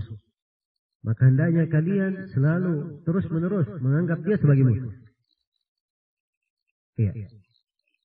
Kemudian jihad yang ketiga adalah jihad terhadap kaum munafikin, orang-orang yang berbuat dosa. Iya. Itu jihadnya dengan lisan, dengan tulisan. Iya. Adapun dengan fisik itu terkait dengan beberapa hal seputar pemerintahan. Sebab merubah secara umum itu bukan hak setiap orang. Misalnya ada kemungkaran berlaku umum. Ya, kita ingin merubah dengan tangan, melarang, menutup, ya, memboikot, apalagi merusak. Dan seperti ini tidak diperbolehkan kecuali kalau yang melakukannya adalah pihak pemerintah. Iya. Jelas ya? Adapun kalau dia bukan pemerintah, itu bukan kewajibannya. Dan dia tidak ditanya pada hari kiamat tentang itu. Sebab itu di luar apa? Kewajiban. Kewajiban dia mengingkari, menasihati dengan lisan, atau dia sampaikan kepada pihak yang berwenang supaya merubah. Kalau pihak yang berwenang tidak merubah, maka dia sudah lepas tanggung jawab. Itu urusan pihak yang berwenang kepada Allah Subhanahu wa Ta'ala. Jelas ya? Karena itu tidak benar ya, kalau ada yang membuat ormas-ormas, ya membuat apa? Lembaga-lembaga, kemudian dengan alasan amar ma'ruf nahi munkar, ya, dia melakukan pemboikotan, perusakan, apalagi melakukan tindakan anarkis. Ini semuanya dari hal yang tidak dikenal dalam Islam. Ya, dalam agama kita itu semuanya rapi, sesuai dengan aturan. Ya, semuanya dengan aturan. Tidak ada istilah main hakim sendiri. Ya, tidak ada istilah main hakim sendiri. Kalau anak saya mencuri misalnya, ketika ingin dipotong tangannya, bukan saya yang memotongnya. Ya. Tapi harus dibawa kemana? Pengadilan. Nanti di pengadilan diperiksa. Dipastikan apa benar dia mencuri, berapa yang dia curi. Supaya barangkali ya, ada hak-haknya yang akan dilanggar. Ya, kalau kita di sebagian, banyak kita dengar di Indonesia ya. Ya, saya pernah baca di sebagian berita. Ada orang yang dicurigai mencuri HP. Ya, digebukin sampai mati. Subhanallah.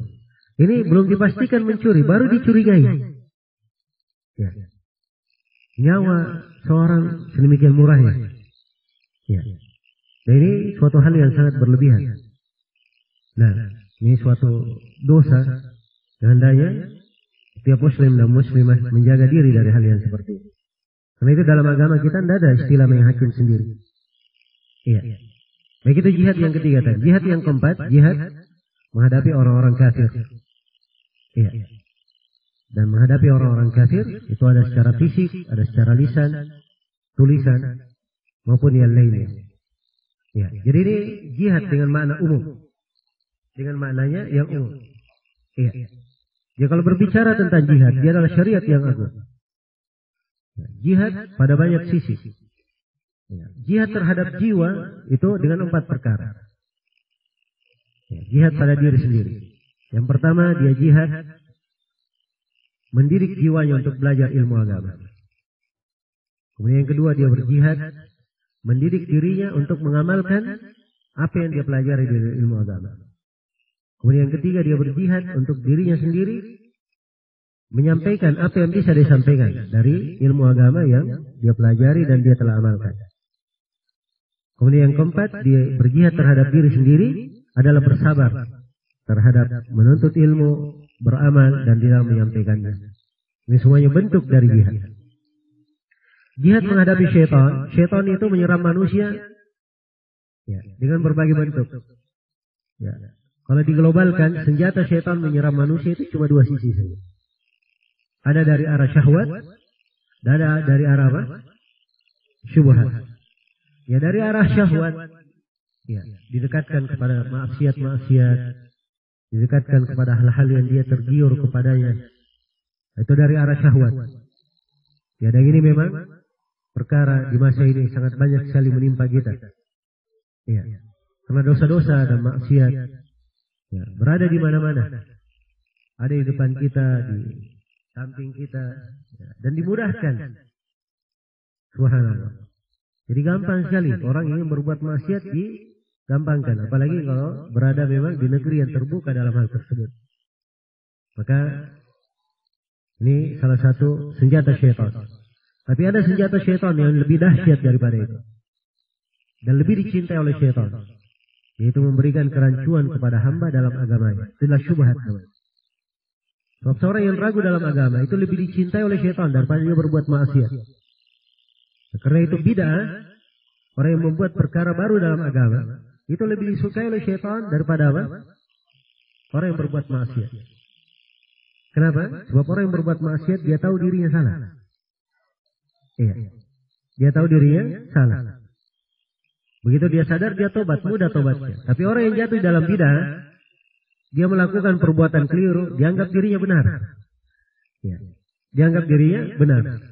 Karena itu kata sejumlah ulama, al-bid'atu ahabbu ila iblis minal ma'siyat. Bid'ah itu lebih dicintai oleh iblis daripada apa? Daripada maksiat. Ya. Ini 2 senjata syaitan, dan di dalam menghadapi syaitan, Allah telah menerangkan caranya dalam sebuah ayat. Allah berfirman, وَجَعَلْنَا مِنْهُمْ أَئِمَّةً يَهْدُونَ بِأَمْرِنَا لَمَّا صَبَرُوا وَكَانُوا بِآيَاتِنَا يُوقِنُونَ. Kami jadikan mereka para imam panutan dalam agama tatkala mereka bersabar dan tatkala mereka yakin terhadap ayat-ayat kami. Maka disebut di dalam ayat, siapa ingin menjadi panutan dalam agama, dia harus memiliki 2 kriteria. Dan 2 kriteria inilah 2 senjata menghadapi syaitan. Yang pertama adalah sabar. Sabar ini senjata yang paling ampuh menghadapi seluruh serangan syaitan dari arah apa? Dari arah syahwat. Ya, sebab syahwat itu diperturutkan karena tidak ada kesabaran. Iya. Andai kata dia memiliki kesabaran, maka pasti dia akan mampu untuk menghadapinya. Nah, dan kesabaran ini memang pendidikan jiwa, perlu dilatih. Ada sebab-sebabnya dia bersabar, banyak berzikir, duduk dengan orang yang baik. Ya, kemudian dia banyak belajar, banyak membaca Al-Quran, ini akan melatih dia untuk apa? Lebih banyak bersabar. Kemudian senjata yang kedua adalah dia memiliki keyakinan. Dan yakin ini, namanya yakin, kekuatan keyakinan, itu hanya muncul dengan mempelajari ilmu syariat. Ya. Dan kalau dia sudah belajar ilmu syariat, syubhat apa saja yang disusupkan, itu mampu dia apa? Dia hadapi. Kerancuan apa saja dari arah pemahaman. Kalau dia memiliki ilmu syar'i, maka kerancuan itu bisa dihadapi. Maka ini dua senjata harus dimiliki oleh seorang muslim dan muslimah di dalam menghadapi syaitan. Adapun jihad yang ketiga dan keempat, kadang secara lisan, kadang secara fisik, ya kadang dengan berdakwah di jalan Allah, kadang dengan tulisan. Iya. Tapi secara umum, kalau dia adalah kafir, ya. Sebelum kita masuk ke kafir, kalau dia muslim, tapi berbuat maksiat, misalnya menahan zakat. Misalnya sebagian kaum muslimin, tapi dia perangi muslim yang lainnya. Iya. Perangi yang lainnya. Maka ini kadang boleh diperangi. Tapi yang menentukan memeranginya adalah siapa? Adalah pemerintah.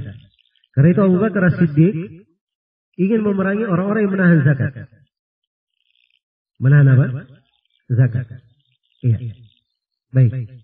Jadi kalau keadaannya seperti itu tidak ada masalah. Kalau keadaannya seperti itu, yang jelas yang menegakkannya adalah siapa? Pemerintah. Sebab dia melihat kemaslahatan. Jadi ketika diperangi, bukan diperangi karena mereka kafir, diperangi karena mereka melampaui batas. Karena mereka melampaui batas. Karena itu ada hukum tersendiri dalam fikih jihad di dalam orang-orang yang seperti ini. Hanya diperangi supaya mereka jerah, tapi kalau mereka terluka, dibiarkan saja. Kalau mereka lari, tidak dikejar. Punya harta, tidak boleh diambil hartanya. Ya, ada keluarganya, tidak boleh jadikan tawanan. Ini beda ya, hukumnya. Baik. Adapun jihad melawan orang kafir, itu dibagi oleh para ulama menjadi dua. Ini saya perlu terangkan ya, tentang jihad dalam Islam, supaya kita kenal apa itu jihad dalam agama. Sebab di masa ini ada orang-orang yang kadang memberi doktrin-doktrin, ya, melakukan perbuatan-perbuatan, membunuh diri, melakukan perbuatan ini dan itu, dilabeli dengan label jihad, ya. Dan doktrinnya memang, ya, bagi orang-orang yang kurang ilmu agama mudah masuk. Ya, coba bayangkan, ya, bahasa-bahasa yang sering mereka pakai. Ya. Kalau dia melakukan bom bunuh diri, dia sudah jadi seakan-akan jadi pengantin sudah. Sebentar lagi masuk surga. Dibawakan hadis-hadis tentang orang yang mati syahid. Memang betul orang yang mati syahid banyak keutamaannya. Di antara keutamanya dimudahkan ketika dia mati. Ya, jadi matinya itu seperti kayak dicubit saja atau digigit saja. Ringan matinya. Ya, dan keutamaan orang yang mati syahid banyak. Tapi sekarang yang perlu didetailkan, dia benar jihadnya atau tidak. Ya. Itu yang perlu didetailkan. Karena itu di sini saya ingin terangkan bahwa jihad melawan orang kafir secara fisik itu dibagi oleh para ulama menjadi dua bagian. Ya. Yang pertama ada jihad namanya jihadul ad-dafa, jihad mudafa, jihad membela diri. Iya. Jihad membela diri. Dan ini di kondisi apabila umat Islam diserang oleh orang-orang kafir. Mereka di dalam negaranya diserang oleh orang-orang kafir, mereka membela diri. Ya, maka di saat membela diri, siapa yang mati, dia dihitung mati apa? Mati syahid. Karena itu Nabi sallallahu alaihi wasallam bersabda, "Man qutila duna irdihi fahuwa syahid." Siapa yang terbunuh karena membela kehormatannya, dia mati syahid. "Wa man qutila duna malihi fahuwa syahid." Siapa yang dibunuh karena membela hartanya, dia mati syahid. "Wa man qutila duna ahlihi fahuwa syahid." Siapa yang dibunuh karena membela keluarganya, dia mati syahid. "Wa man qutila duna nafsihi fahuwa syahid." Ya. Atau duna dinihi fahuwa syahid. Siapa yang mati karena membela agamanya, dia mati syahid. Ini jihad ad-dafa namanya. Jihad menyerang. Apa jihad? Membela diri. Jihad yang kedua namanya jihadul hujum atau jihadul talab. Jihad menyerang. Kaum muslimin yang duluan menyerang.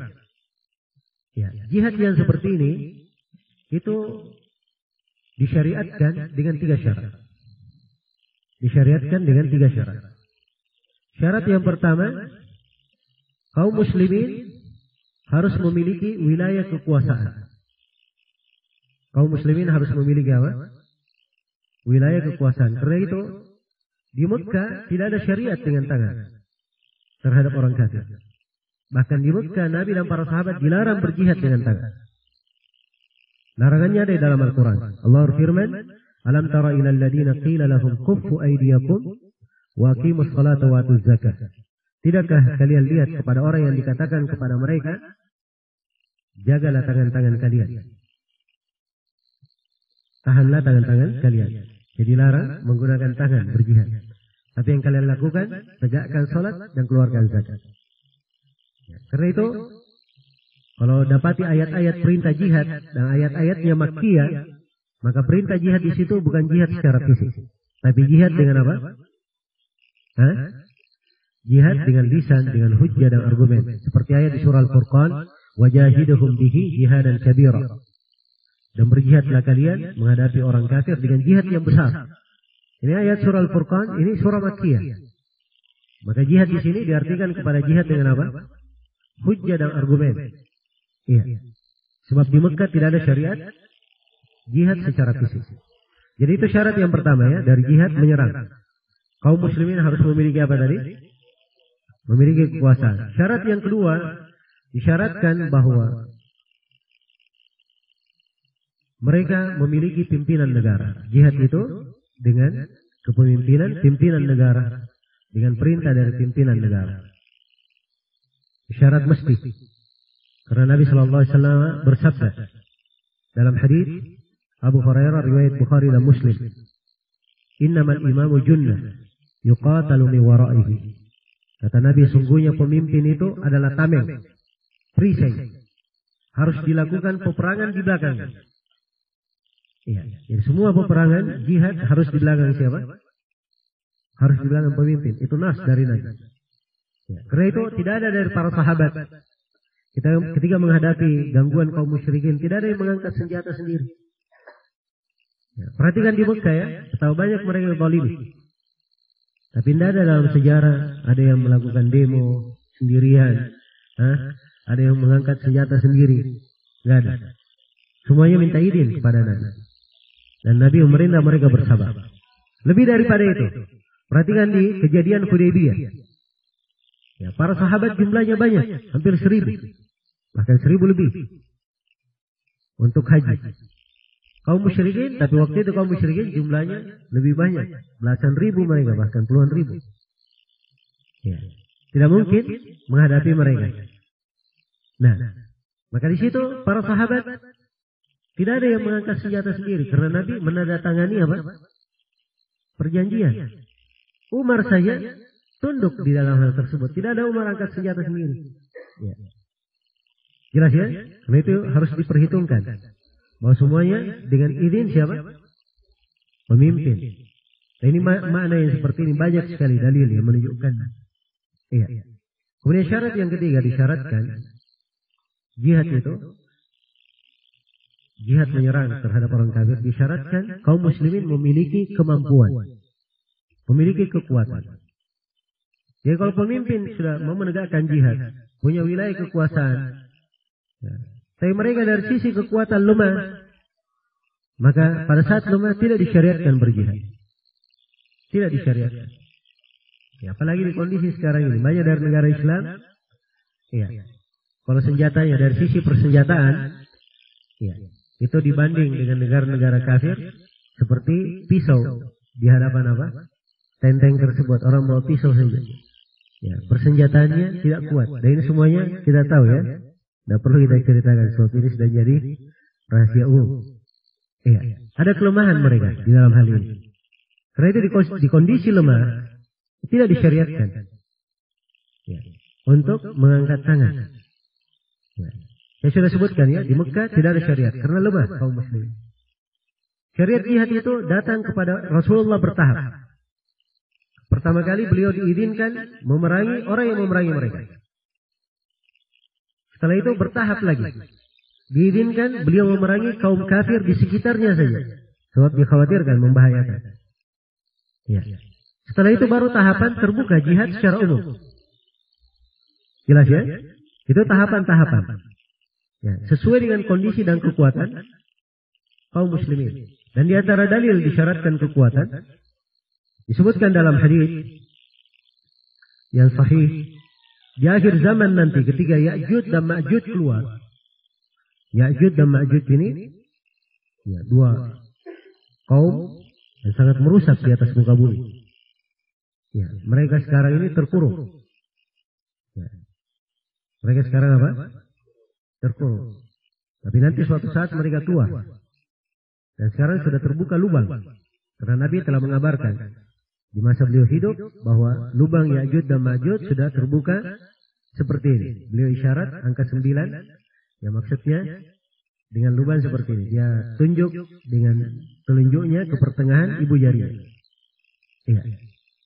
Jadi terus terbuka, nanti suatu saat mereka bisa keluar. Kalau sudah keluar Ya'juj dan Ma'juj, umat tidak ada yang bisa mengalahkannya. Iya.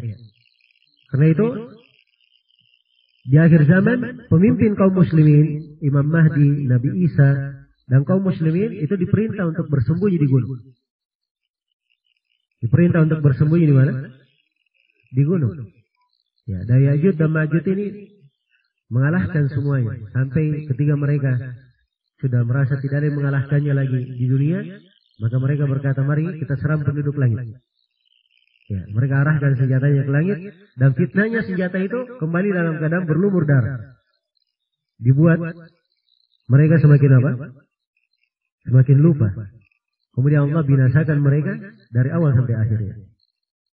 Iya. Nah, sisi pendalilan kita perhatikan.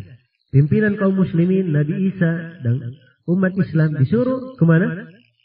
Ke gunung. Tidak dikatakan perang saja. Kalau kalian mati kan mati syahid. Iya. Tapi disuruh apa? Bersembunyi di gunung. Ini menunjukkan bahwa jihad disyariatkan harus ada kekuatan. Iya. Karena itu sekali lagi ini urusan masalah jihad bukan urusan semangat tidak semangat. Tapi ini urusan harus sesuai dengan apa? Kaidah-kaidah syariat. Karena itu tadi saya sebutkan bahwa doktrin itu gampang mendoktrin. Iya. Diberikan doktrin jihad begini dan begitu. Apalagi sebagian orang kadang sudah frustasi, banyak masalah di dalam kehidupannya, gampang direkrut, dijadikan pengantin. Ya. Kemudian, ya terjadilah bom bunuh diri dan seterusnya. Jelas ya? Ini semuanya kerusakan dari arah apa? Arah pemikiran. Nah itu sekali lagi saya selalu ingatkan bahwa mempelajari buku akidah itu penting. Karena disitulah kita meluruskan apa? Pokok-pokok dan sendi-sendi agama. Iya. Jadi ini secara global tentang kewajiban jihad. Kemudian kewajiban haji. Ya. Haji adalah wajib ya, sebagaimana yang telah dimaklumi. Walillahi 'alan nasi hajjul bait man istata'a ilaihi sabila. Allah Subhanahu wa taala memiliki hak mewajibkan haji itu kepada seluruh manusia, kepada manusia bagi siapa yang punya kemampuan untuk melakukannya. Iya. Dan di dalam pelaksanaan ibadah haji itu harus di bawah pimpinan seorang pemimpin. Iya, dipimpin oleh pemimpin. Sebab ini dari ibadah disyaratkan kepemimpinan. Sama seperti sholat. Sholat itu sholat secara apa? Berjamaah kan? Ya. Ada imamnya. Dan asalnya menjadi imam itu adalah pimpinan negara, kuasa. Ya, maka di masjid-masjid kalau ditunjuk oleh pimpinan negara, ya mereka yang menjadi imam. Tapi kalau pimpinan negara membuat peraturan keluasan siapa saja yang dipandang oleh pihak masjid jadi imam, tidak ada masalah. Ya. Tapi kalau pemerintah menetapkan, maka apa yang ditetapkan oleh pemerintah itu yang harus diikuti. Ya. Demikian pula dalam khutbah Jumat. Demikian pula dalam mengajar. Dan ini memang tidak diatur di negeri kita ya, tidak diatur. Ini termasuk kelemahan di negeri kita. Ini kata diatur dengan baik, banyak sekali kebaikan di belakangnya. Iya, banyak sekali kebaikan di belakangnya. Karena itu negeri-negeri yang melaksanakan syariat ini, sampai khutbah Jumatnya diatur oleh pemerintahnya, itu kondisi negerinya lebih stabil. Kondisi negerinya lebih apa? Lebih stabil. Walaupun kadang pihak pemerintahnya sendiri ada pemahaman-pemahaman keliru. Ya. Ada pemahaman keliru. Tapi kalau dilihat kondisinya lebih stabil. Coba lihat ya negeri-negeri yang seperti itu. Nggak usah jauh-jauh ke Saudi, ke Timur Tengah, nggak usah jauh-jauh. Dekat-dekat kita saja, Malaysia, Brunei yang mengatur. Lihat stabil negeri mereka. Ya. Dari sisi keamanan, dari sisi ketentraman, itu lebih tentram. Ya, sebab kalau di kondisi tertentu ada kejadian, itu memang tugas para khatib menyampaikan. Dan disitulah tugasnya khutbah Jumat.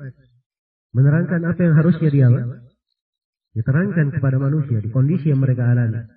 Tapi sekarang ini mimbar-mimbar Jumat itu di Indonesia, ya kita mengadu kepada Allah. Ya, sebagian mimbar Jumat dipakai untuk kampanye. Sebagiannya lagi kadang pembahasan tidak ada kaitannya dengan urusan orang sholat.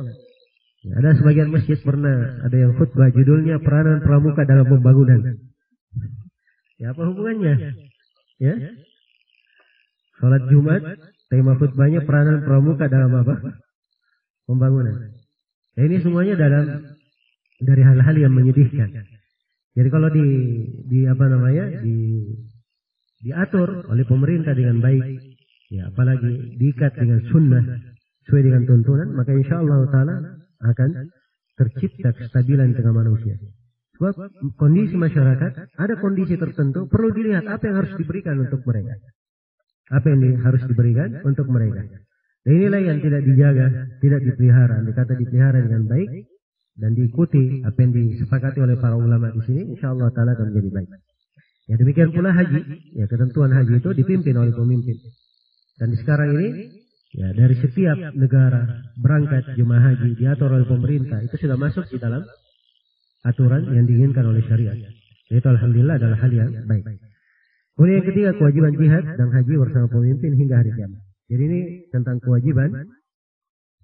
Iya. Ini tentang kewajiban terus berlaku hingga hari kiamat. Sebab ketentuan-ketentuan dalam hal ini memang diterangkan dalam hadis-hadis berlaku secara umum dan tidak ada yang memutuskannya. Tidak ada yang memutuskannya. Baik.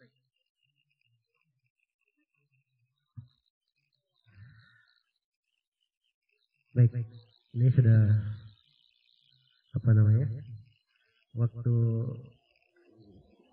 kita break dulu ya untuk istirahat. Insyaallah setelah sarapan pagi nanti kita akan sambung satu sesi lagi. Baik, untuk sementara saya cukupkan dalam sini. Subhanakallahumma wa bihamdik, asyhadu an la ilaha illa anta, astaghfiruka wa atubu ilaik. Walhamdulillah.